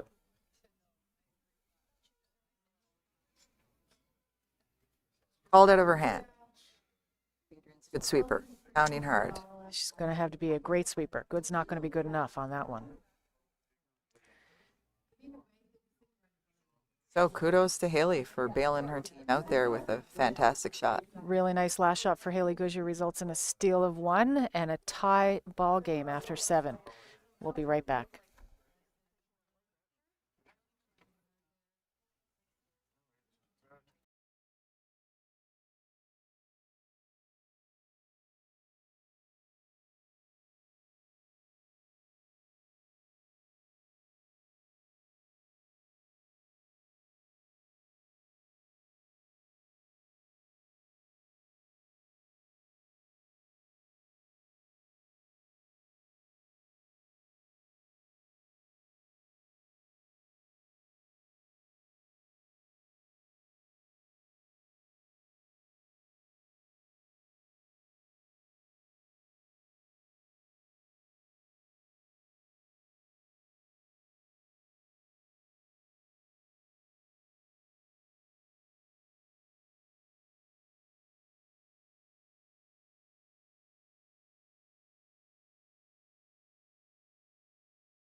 Okay, back with eighth end action here now. Sarah Boland is attempting a come around of a well-placed guard by Team Gushue.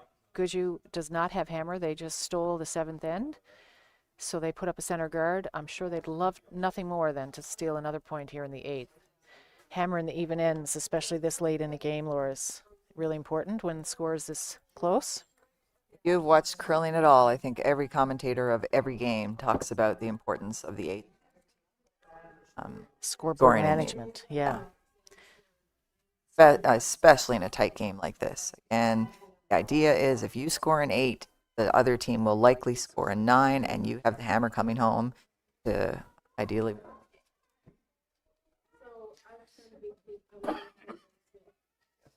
Intensity has ramped up in this end. Sure. Shockingly, we dropped the ball earlier and did not get a chance to write down all of the sponsors of all of the teams. But can't say enough about sponsorship.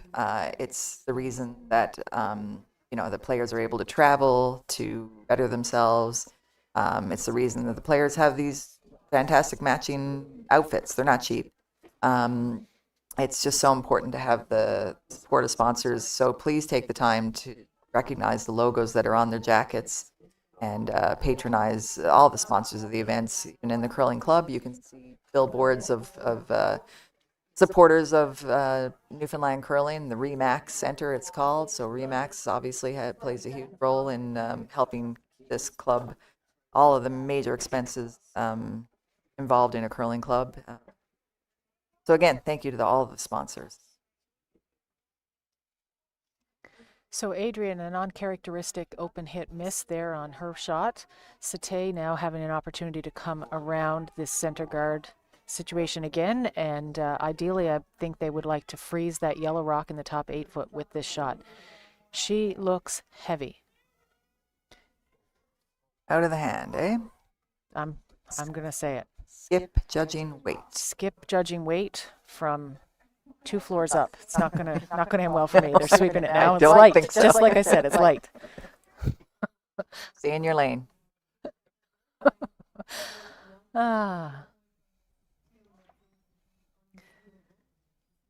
Didn't get the curl they expected out of either of Sate's rocks, Laura. No. They both were well thrown. It's the same spot as last night. Not Curling hard to curling. the wing on that side. So you'd like to think if it's curling hard to the wing on that side, it can't get, it's slanted toward the wing. So it's almost uphill toward the center. Beth being asked for a double takeout here. Lots of weight. This one is not light. I can call the weight on this one. Yes.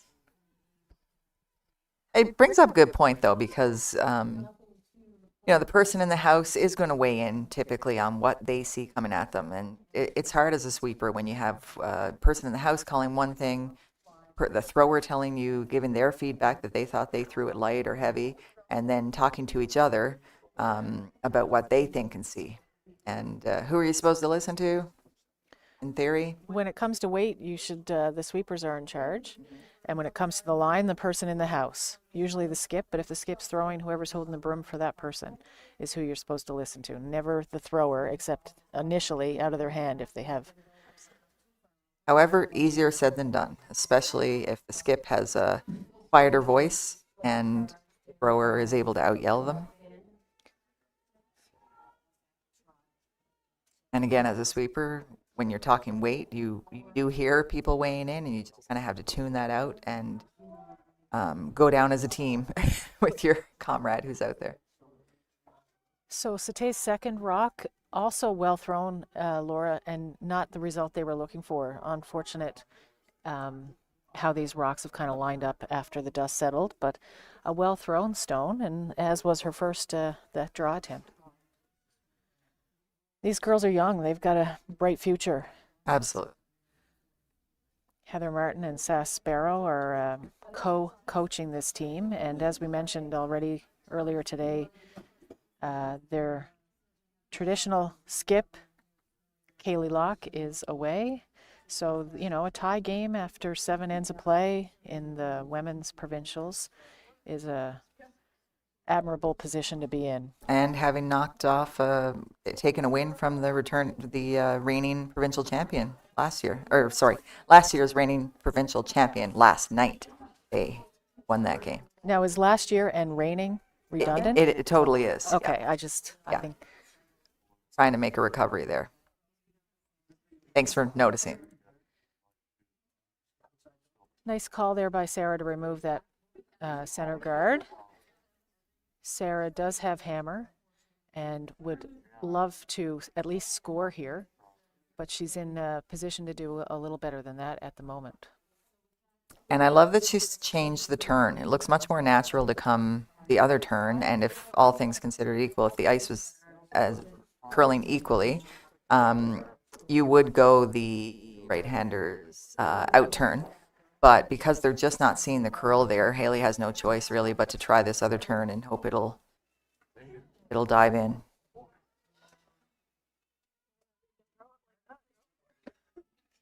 Well, maybe they didn't trust the ice or the ground. Off and on this shot. I would call this the Heather Martin special, wouldn't you? 100%. She's made a career out of these softer come-arounds, center line,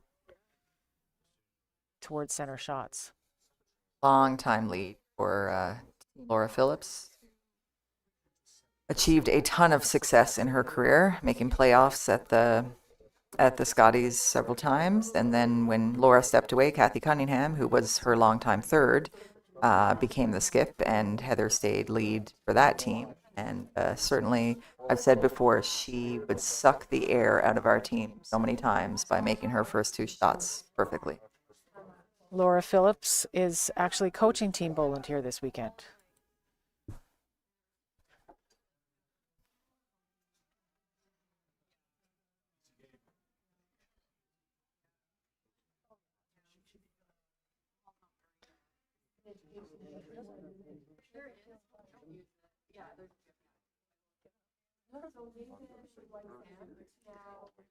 A little bit of indecision here now for Haley. Again, kind of put into a bit of a position this weekend that she wasn't anticipating until her skip won the right to go to Korea for mixed doubles. Her skip won their first game.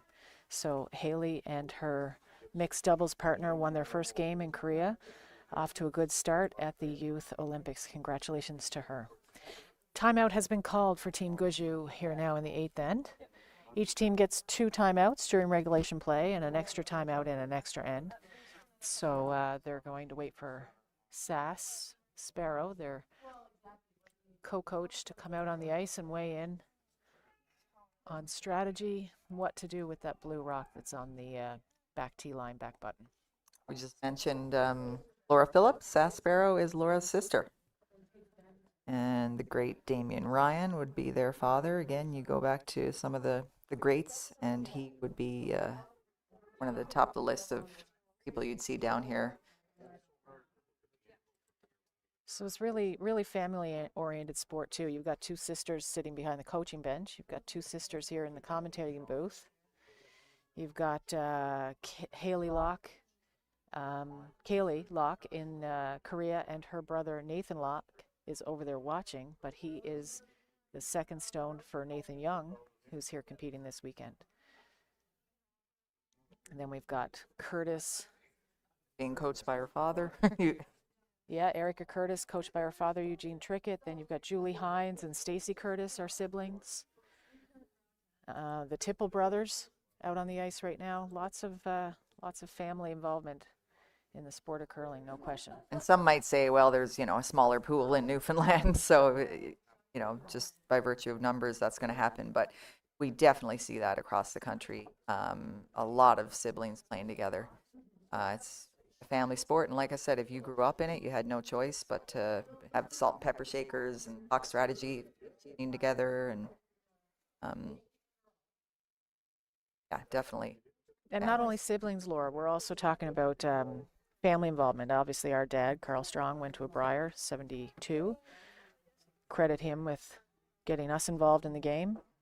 We mentioned the Tricketts sibling, Erica's brother out there, Right. Stephen, out curling today.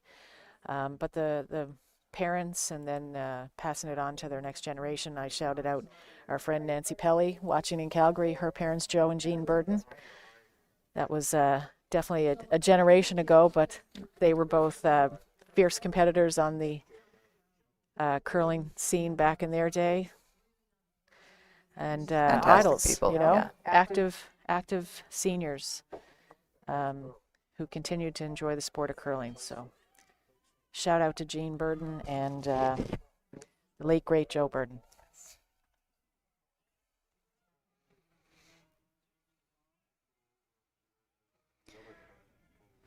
All right, so the timeout is over, and the decision on this blue rock, whether or not to guard it or come in and lie second, has been made. Haley's pointing to the top 8 foot, I think in hopes that they can lie 2. In deep.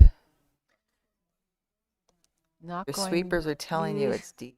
Go on it to lock that blue onto the back yellow. They couldn't have made much difference to that. Yeah, just a couple pounds heavy out of Heather's hand, but the sweepers knew it. Didn't make the situation any worse by sweeping it.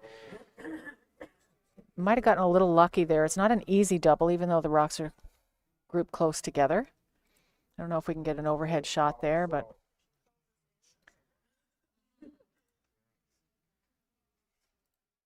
there we go. Okay, so you can see those 2 rocks.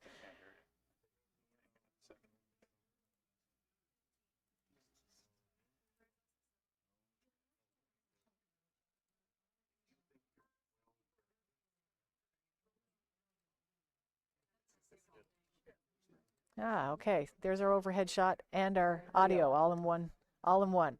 So those 2 blues are close together, but actually the angle on them doesn't lend itself to an easy double. That's why you're seeing Sarah with her broom up in front of that yellow rock, looking to run that back. That's the best angle to hit these blues on to make them both disappear. So this is a big shot here now for Kelly. It could leave Boland lying 4 with hammer. Let's see what happens.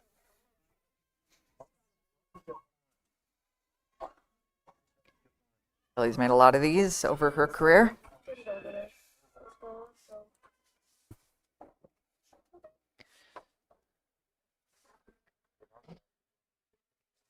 Clipped one of them out of there. I think that was a line call error, Laura. Oh. It was well thrown, and the line looked good, but the sweepers were continuing to sweep it. I think it needed to curl up just that hair more to make that shot perfectly. But good news for Team Gushue that it wasn't made well, and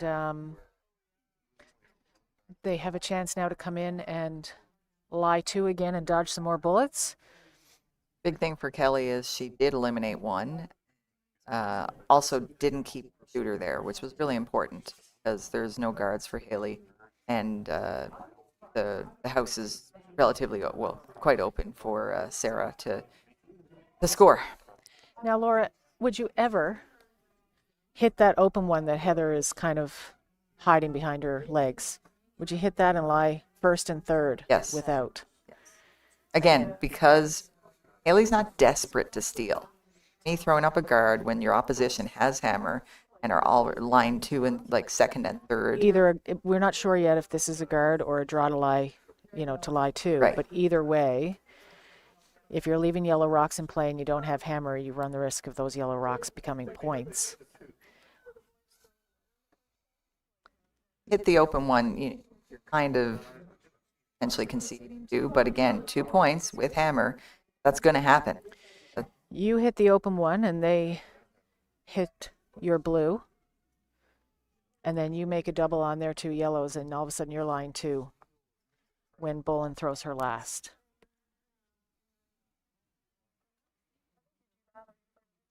I think Sarah will be licking her lips on this double opportunity here. That was close to being a great shot there on Haley's There, there was really no good spot to put that second blue. Well, if she locked it onto the back yellow, which is, I think, is what they were trying. And they might have gotten a jam. So Sarah has a chance to hit this top blue one on the nose. It'll come back and clip the corner of the second blue one, and both blues will spray out of the back of the house without removing any yellows. The shooter, because it hits on the nose, will remain pretty much where it hits, and Sarah will lie 3 with hammer and only 1 blue rock left to come. Where to hide. It's not very shared. And this one still needs to line up to hit the back. But there's lots of learning opportunities here for Team Gushue. As we mentioned, they're young, so their execution is going to be a little bit less consistent, but their strategy calls are still a work in progress too, I'm sure. Is usually the bigger challenge for younger teams, is the strategy piece. That So said, imagine- they are calling a very good game for us. Absolutely. Imagine had Haley hit that rock that's in the bottom of the Remax balloon. Had she hit that on her last one, and then Sarah hit just the 1 blue that would have been in the 4-foot, Haley would be playing this double now to lie 2. Instead, she's playing a double that if she misses, Boland will get 3.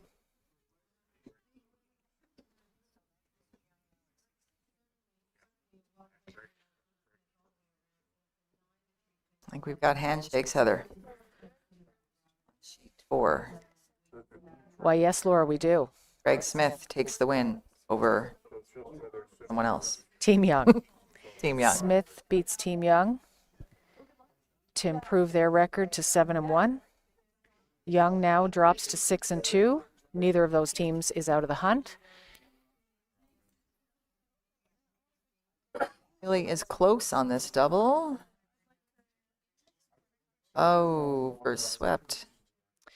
Well, that's one of those situations, I think, Laura, where she was a little bit tight out of her hand, and there was a chance to maybe try the double on the opposite side. Yeah, there was 2 ways to make that double. And at what point does the line caller go with the audible and change the side that they had agreed on? That is a tough call to make, call. because Yeah. the skip might have, the thrower might have not let go of the dream and say, no, give this everything you got to try and hit it where we said we were going to. And if the line caller bails and tries the other way and it's right in the middle, then you don't have a happy thrower.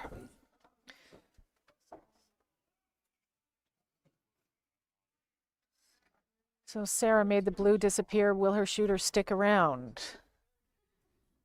No. 2 points for Sarah Boland to go up by 2 after 8 ends of play. We'll be right back.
And we are back. It's the ninth end. Sarah Boland has just scored 2. So Haley Gushue now will have hammer play in the ninth end.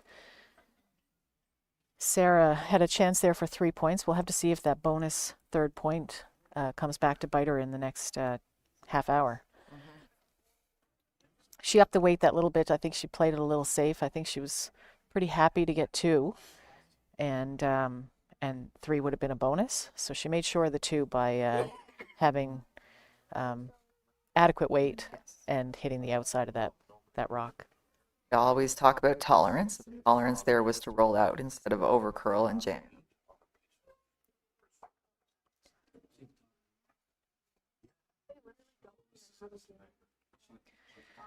All right, so Sarah choosing not to come in the house and allow Haley an opportunity for a corner guard.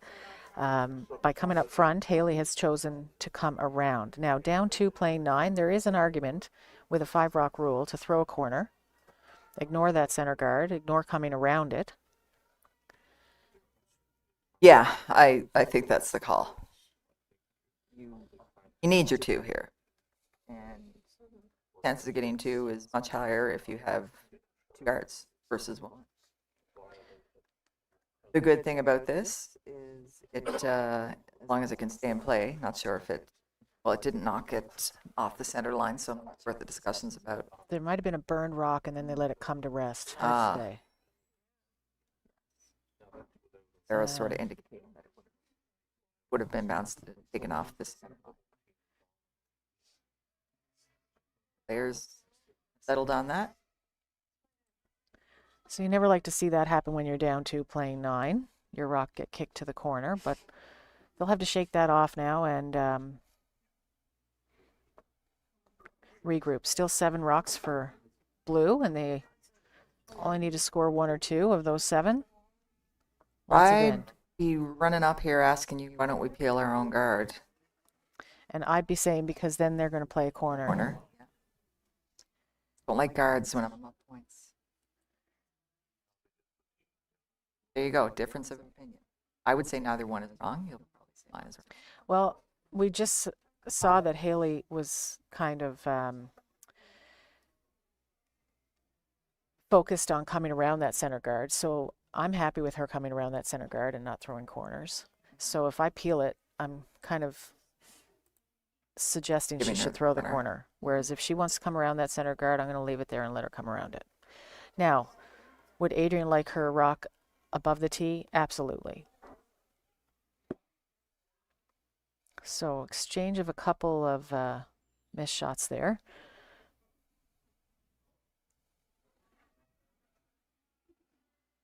Of course, you can take your own rock out in the free guard zone. You cannot take another player, the opposition rock out until the fifth rock has been thrown.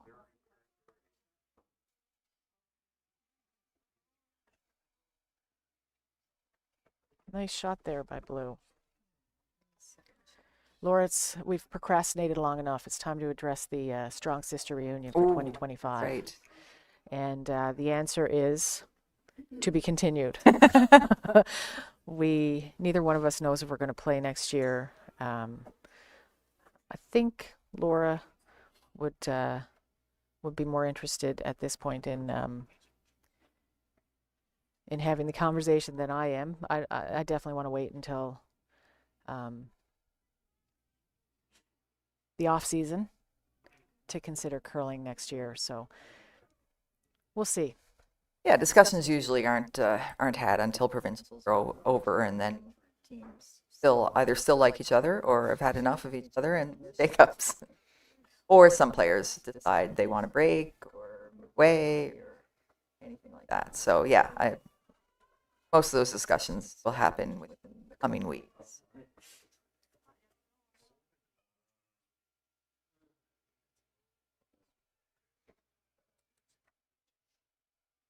Injuries happen. This sport is hard on the body. I don't think it's any secret that Brad has had hip issues as of recently. And I don't know if anybody's thrown more rocks in their lifetime than Brad. And it takes its toll. And certainly taken its toll on me over the years. It's a time commitment. It's a financial commitment. What we see here this weekend is just a snapshot on what the sacrifice these players and their families make to continue to curl at the competitive level. So it's not just about whether or not you want to play in the provincial weekend. It's how much time you want to invest in practicing,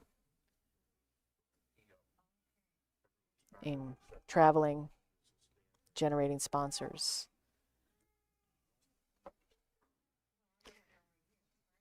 So sorry, no firm answer for any of the viewers out there. I'm not sure who asks more frequently, our father or Steph Ledrew. It's really a tie at this point. Yeah. Dad would surely love to cheer on his daughters at another Scotties, I know that, but if it was as easy as pressing a button, we'd do it, right?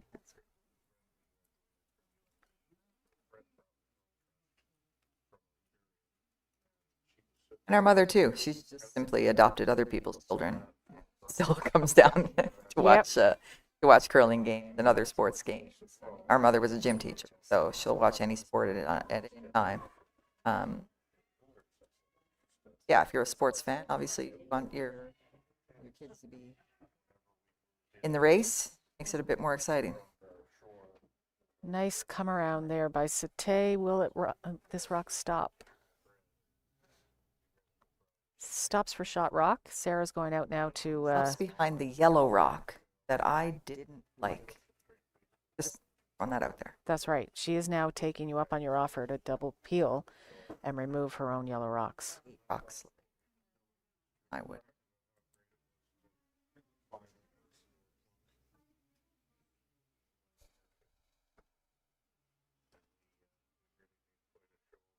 Triple peel. No. It's turned into.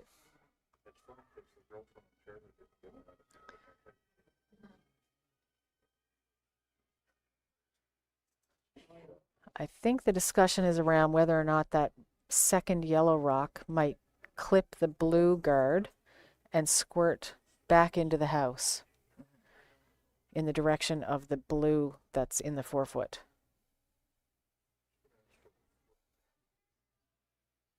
I don't see any harm in playing this shot regardless of where all those rocks Yeah, you gotta spray. clean up the front now.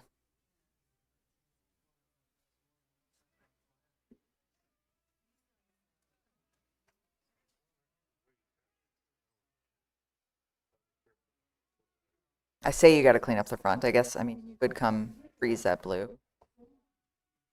Get shot rock, maybe get a steal. Or really shrink the rings really to get her second point. Might be a bit late for this field, to be honest. Even if you're top 8 around the guards again. Tougher two Yeah. for blue.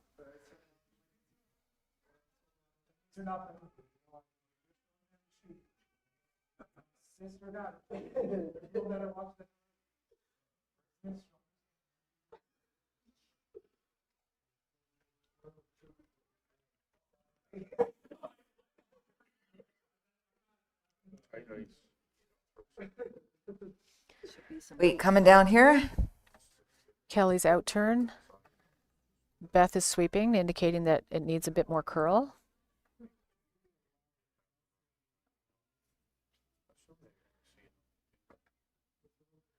So this was pretty much what they called. They thought it would clip that second blue and spin back into the house. I thought it might go in the direction of the blue in the 4-foot. It didn't. It came back on a little steeper angle than that, but a good end result there for Team Boland.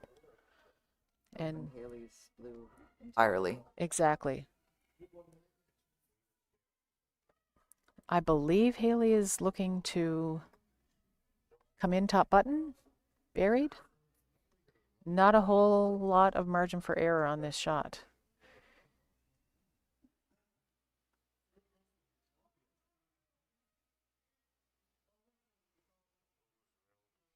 Sweepers are off and on, so you think the weight is good.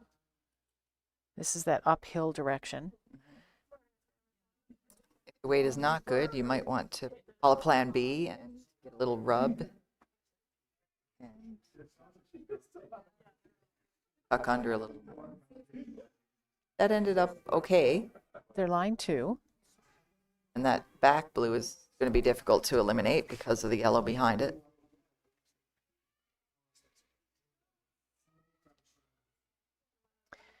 Kelly with a chance here now to hit and roll in front of that second blue rock.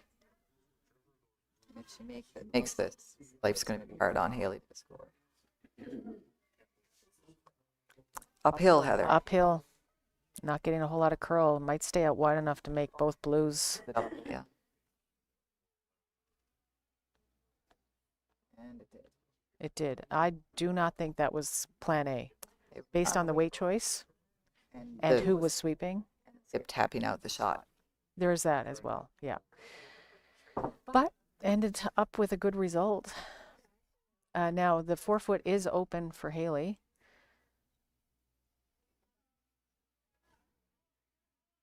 If she sinks one in around the overlapping guard combination. Corner freeze, the top yellow. Corner freeze the top yellow or full 4-foot. Yeah. Swingy ice, you overbury and corner freeze that top yellow. I'm not sure they'll get the curl to be able to do that. Now you could have come around the other turn, and that way if you're a little heavy, you tap back that yellow. But Heather just threw this. Didn't curl up enough on her first one. Generous amount of room by the guards again.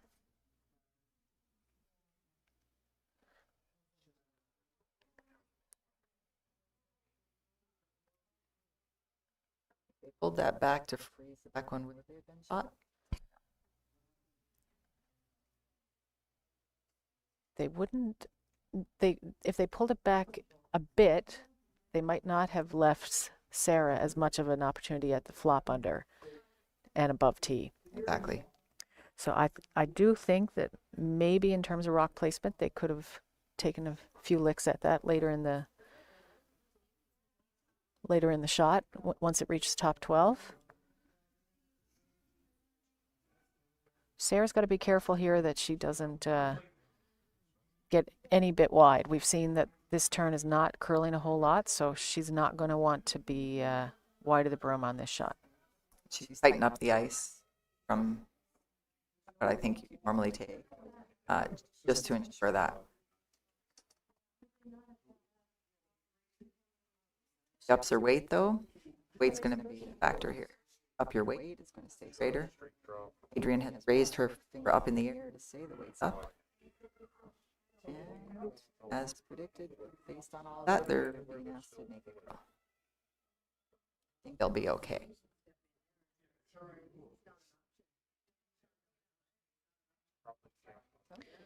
Good shot. So can Haley hit that rock that was just thrown and be closer than the rock that's on the edge of the 4-foot? That is the question here. They kind of did a flop, indicated we need to flop, but and so that's further proving the point that had Haley's team brought her first rock deeper, then this hit would have been deeper, and Haley would have been able to nose it for the shot.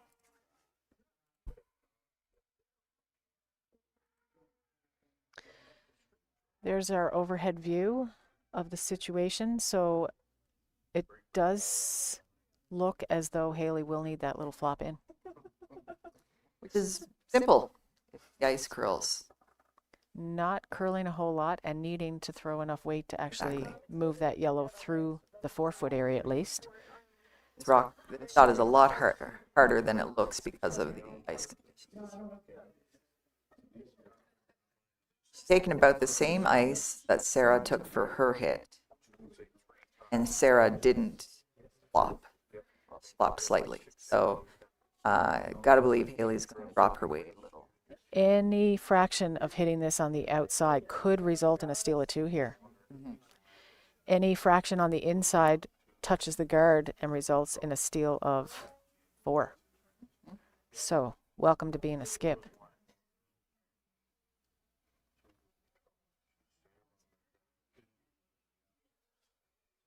Really impressed with Haley's demeanor out there, though. You know, again, junior, senior, ladies, whatever. It's hard to keep your composure, especially when the defend misses. There's a lot of pressure on you, and I haven't seen her flinch.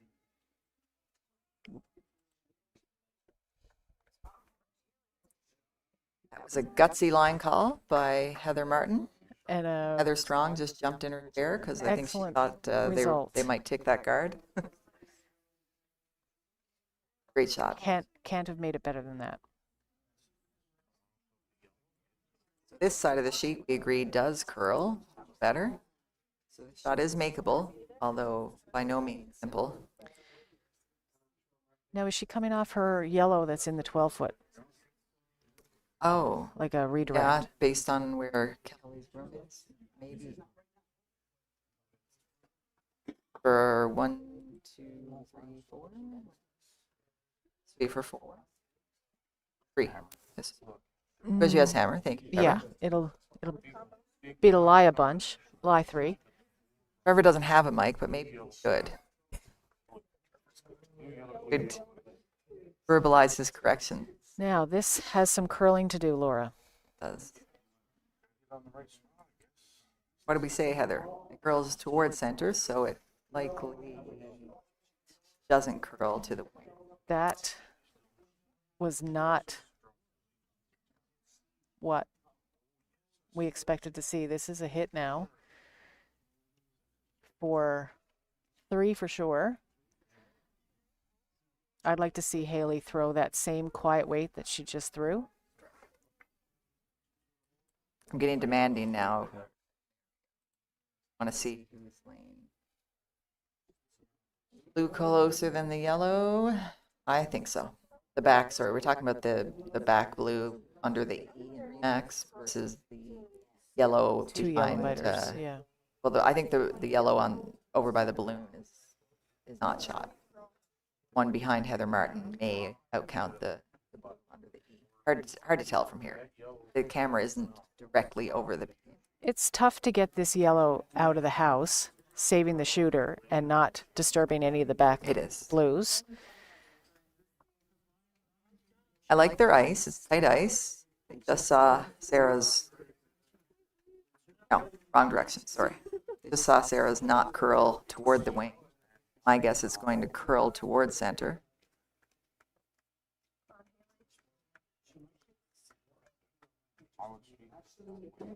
I'm going to go on this soon. This looks decent. Got to clear. Oh. That looked like it was coming down. Just kind of straightened out at the end, in my opinion. Yeah, I liked the throw, Laura, and I'm going to blame the outcome of that one on just not a whole lot of experience for Heather Martin calling line. You know, she just like we talked a lot about Haley Gushue being thrown into the skip roll. We didn't talk a lot about Heather Martin being thrown into the third roll. But I think if they had hit that one on the outside and rolled out, they would have gotten 3. And I don't know. I mean, you're right. It was a line call error. I don't know if I'd say blame on Heather or just the wrong guess, the wrong anticipation. I anticipated it curling there because it was straight the other direction. Haley threw perfect weight. Had to believe that would curl up nicely. It just didn't.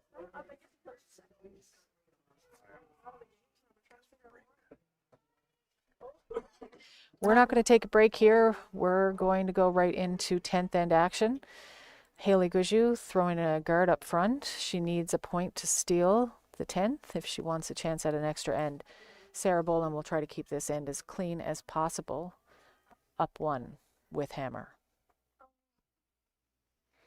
What a difference a shot can make. Yeah, that was a real opportunity for Haley Gushue's team to get at least 2, as many as 4. They're not going to be happy with having just gotten 1 out of that end, but anytime you have an opportunity to get 4, it means you're playing well, and they can take that good play into this final end here now. That rock, unfortunately, their first to the end didn't touch the center line, so it can be kicked to the side. We don't see Haley out to sweep it. She's confident that it's going out on its own. Never doubt Haley. That or it didn't occur to her to sweep it Ah, out of play.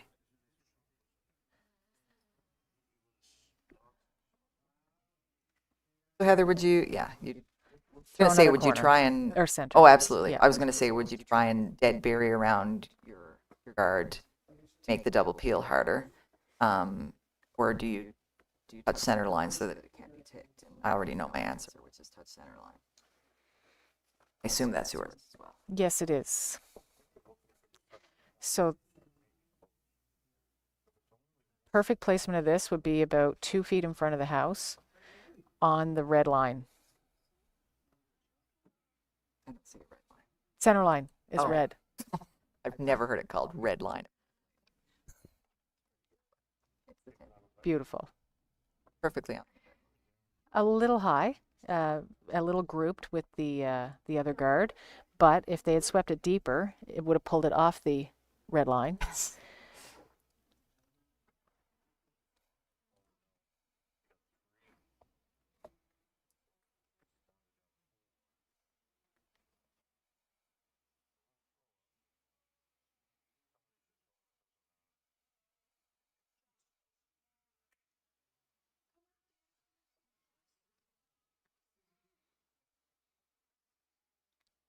So Sarah still doesn't have a, it still isn't allowed to remove either of those blues from play. Not allowed to remove the top blue from play, not allowed to remove this deeper blue from the center line. Had tried to go around the blue guard combination, was a little deep. If you're going to be deep, you might as well be through. Doesn't allow for any backing and jamming. Guards, rocks behind the tee are your friend. Well, we saw the rocks behind the tee not helping Haley on her last one. That's what she jammed on and spun back in, and the reason she only got the one. It complicates matters when there's rocks behind the tee.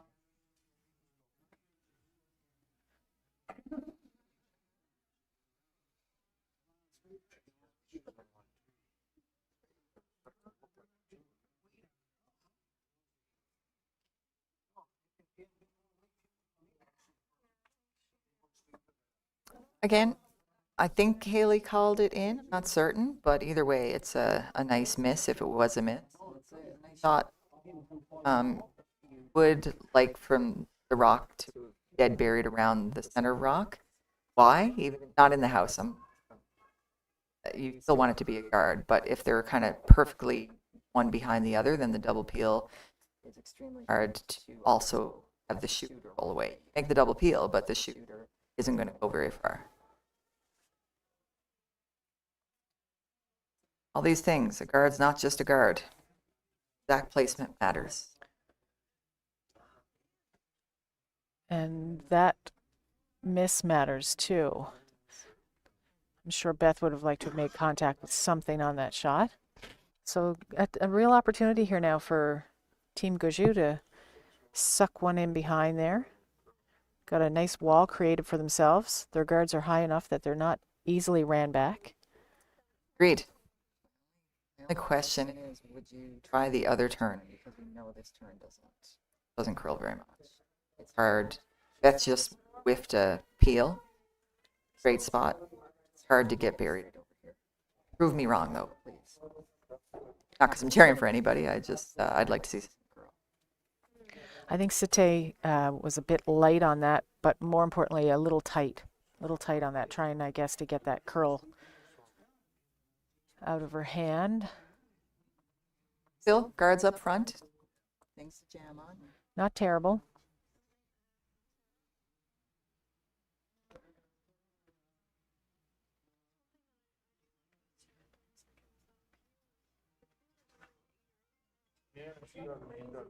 It's very manageable.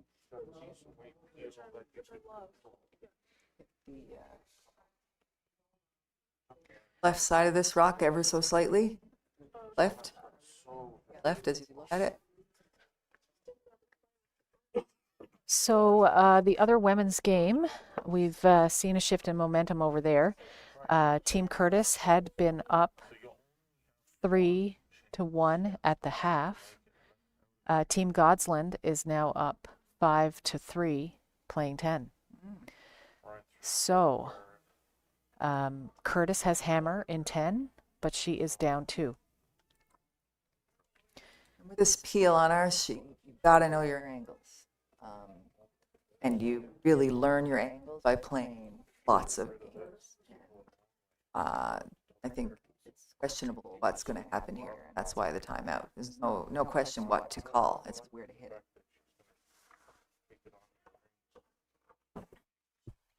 My thought is you hit almost just off nose on the left-hand side. That top rock isn't going to go super far, but it will go to the left.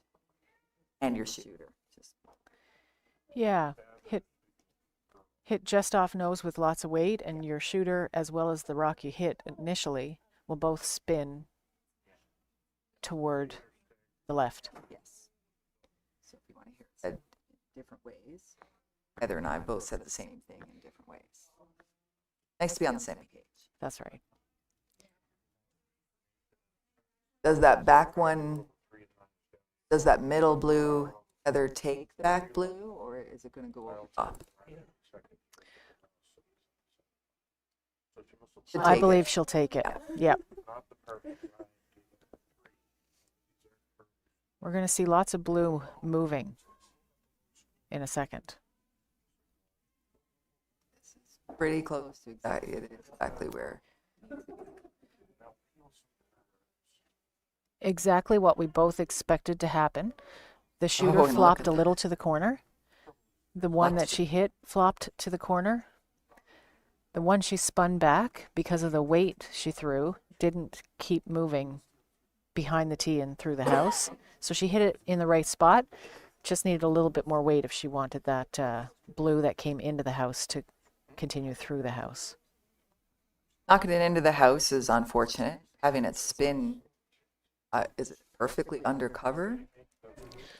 It's as good as it gets to not be further behind the tee and further away from the button. Couldn't have been any unlucky for Beth, who, as you said, threw a nice rock. A little less weight, probably harder to throw it. Difficult to throw it, much harder, accurately.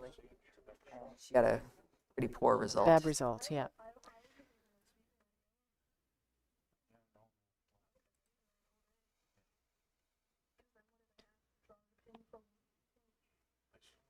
Again, not an easy double peel.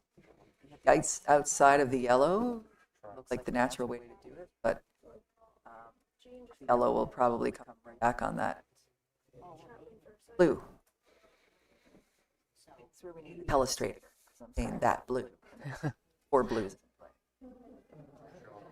So just looking, I think, for a straight peel on that blue rock that's just off center. Never make a note. Illustrator next year. So that was it. Kelly's first, lots of weight.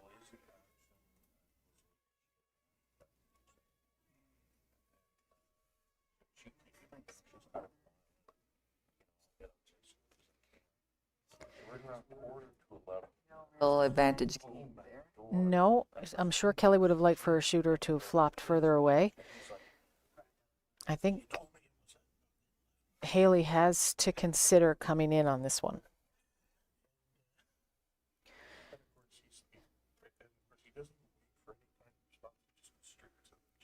You don't have to sit right on. In fact, you don't want to group together. So like lots of separation. Maybe on the outstanding, the N and outstanding, somewhere around there. Or even like the top 8.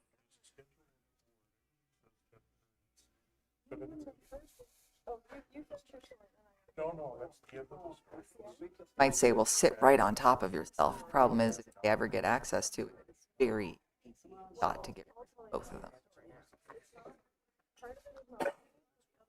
Line 2. It's tough to know what to do with that one. If they had swept it a little earlier, they might have gotten it a little deeper in the house. I'm okay. I don't think deeper in the house is. I think protecting this one is most important. Got to think Sarah's going to draw full 8 foot. That second rock. Can Unless it's easily a be outdrawn. yeah, unless it's a full out missed draw. That's not your. And so Sarah, Got to run back from. I'm watching the issue while I'm trying to talk. And that's why the separation I was talking about was so important, because if they had kind of sat right on top of their own, they being Team Gushue, that run back probably would have eliminated both blues. Great point, Laura. Yeah, Kelly threw that really well. Got a bit of bad luck on the. If you were trying to run that back from that distance and double jam stick or whatever, you probably wouldn't succeed at it. So I'm out. Like a whale. Out. Good reason. What did you do?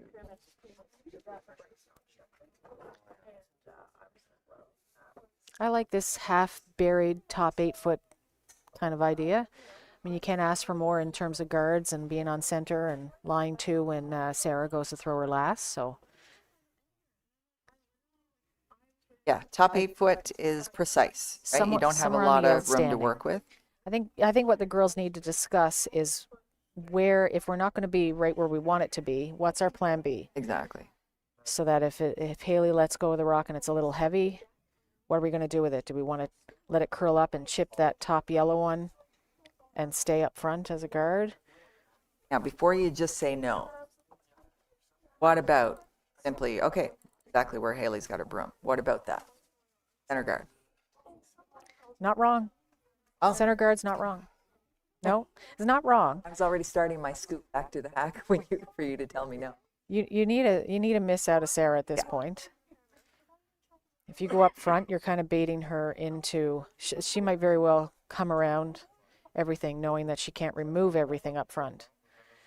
So Misses it all, then you've got that center guard to lob another one around and maybe steal 2. Certainly make it hard for. Also, if Sarah makes a pistol, then you can sit on top of it and force her to 1. And you don't have to be as precise at the. you want to force Sarah to 1, do you? Right? No, not ideal. No, she's up 1 with. Yeah. It's okay. So Laura. not that, but everything else. Everything else was gold.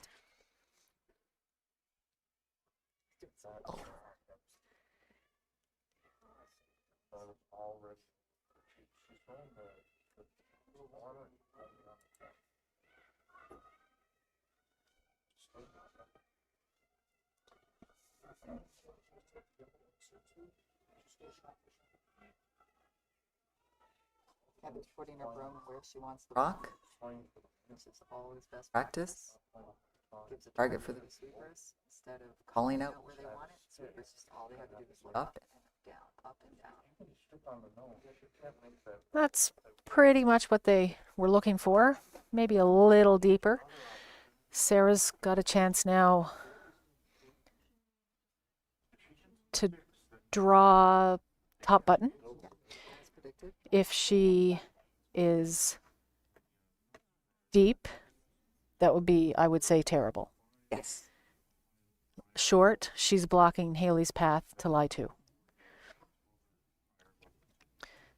Sarah's in the luxurious position to be able to give up a steal of 1 and force an extra.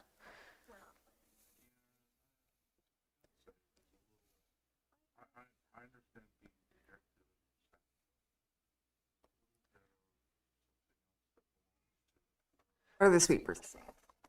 Like it? I like it. Or they don't think it's like it.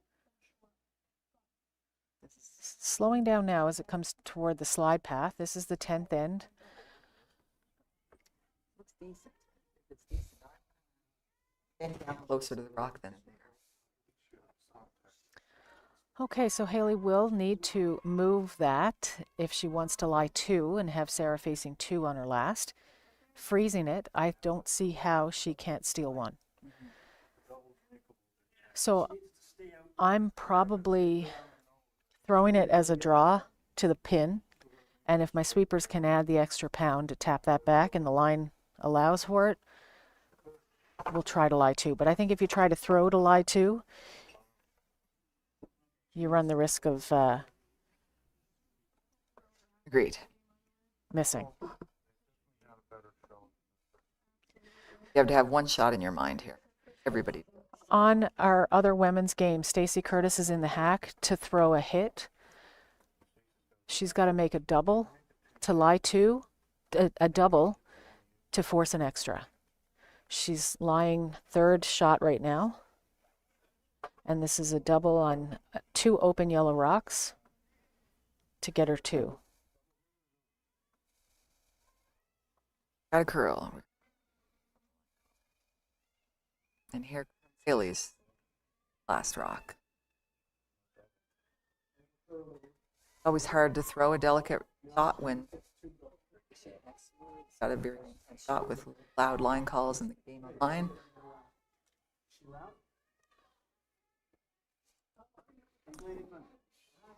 See there. Lift your head. I think you go. Oh gosh. Okay, so close. Boland doesn't need to throw her last. And a bit of a miscommunication there, Laura, Yeah. maybe on the weight and line. Not unlike the end before it. But Team Gushue has every reason to be proud of the way they played throughout that full 10 ends. Absolutely. That was inches away from Perfection. skill and a lot of really great shots made by that young team. And on the other sheet, I would argue a bit of a line miscue as well resulted in Devereaux or Curtis not making the double and not getting her 2. So that was a win for Team Gosland over Team Curtis and a win for Team Boland over Team Gushue. The next game, Boland versus... Oh, your paper's cut off. Uh-oh. The next game is it's at 7:30, and my sheet's cut off too. I know it's Curtis because I'm doing the game. Sorry, not even Curtis. I know it's Gushue. Thank you. Gushue and Gosland, 7 o'clock tonight. Laura and Kathy Cunningham doing the commentary. Is today Saturday? Yep, 7:30. 7:30 tonight. 7:30 tonight. We've got Gushue versus it is. Gosland. So thanks for joining us for the action. Both games came down to last couple of rocks on both sheets. And That's it for the sister duo. that's it. Our time here is up. Yeah. 2024 sister, Kathy and I tonight. Kathy and Heather final. unless there's tie breaks, and that's still not. Yeah, but other Something we people must signed rule up out. for that, so we're done. That's right. Okay, Done. well, it's been a slice. Over and out. All right. Thanks for tuning in, and we'll see you back here for the next draw action, last draw action at 7:30.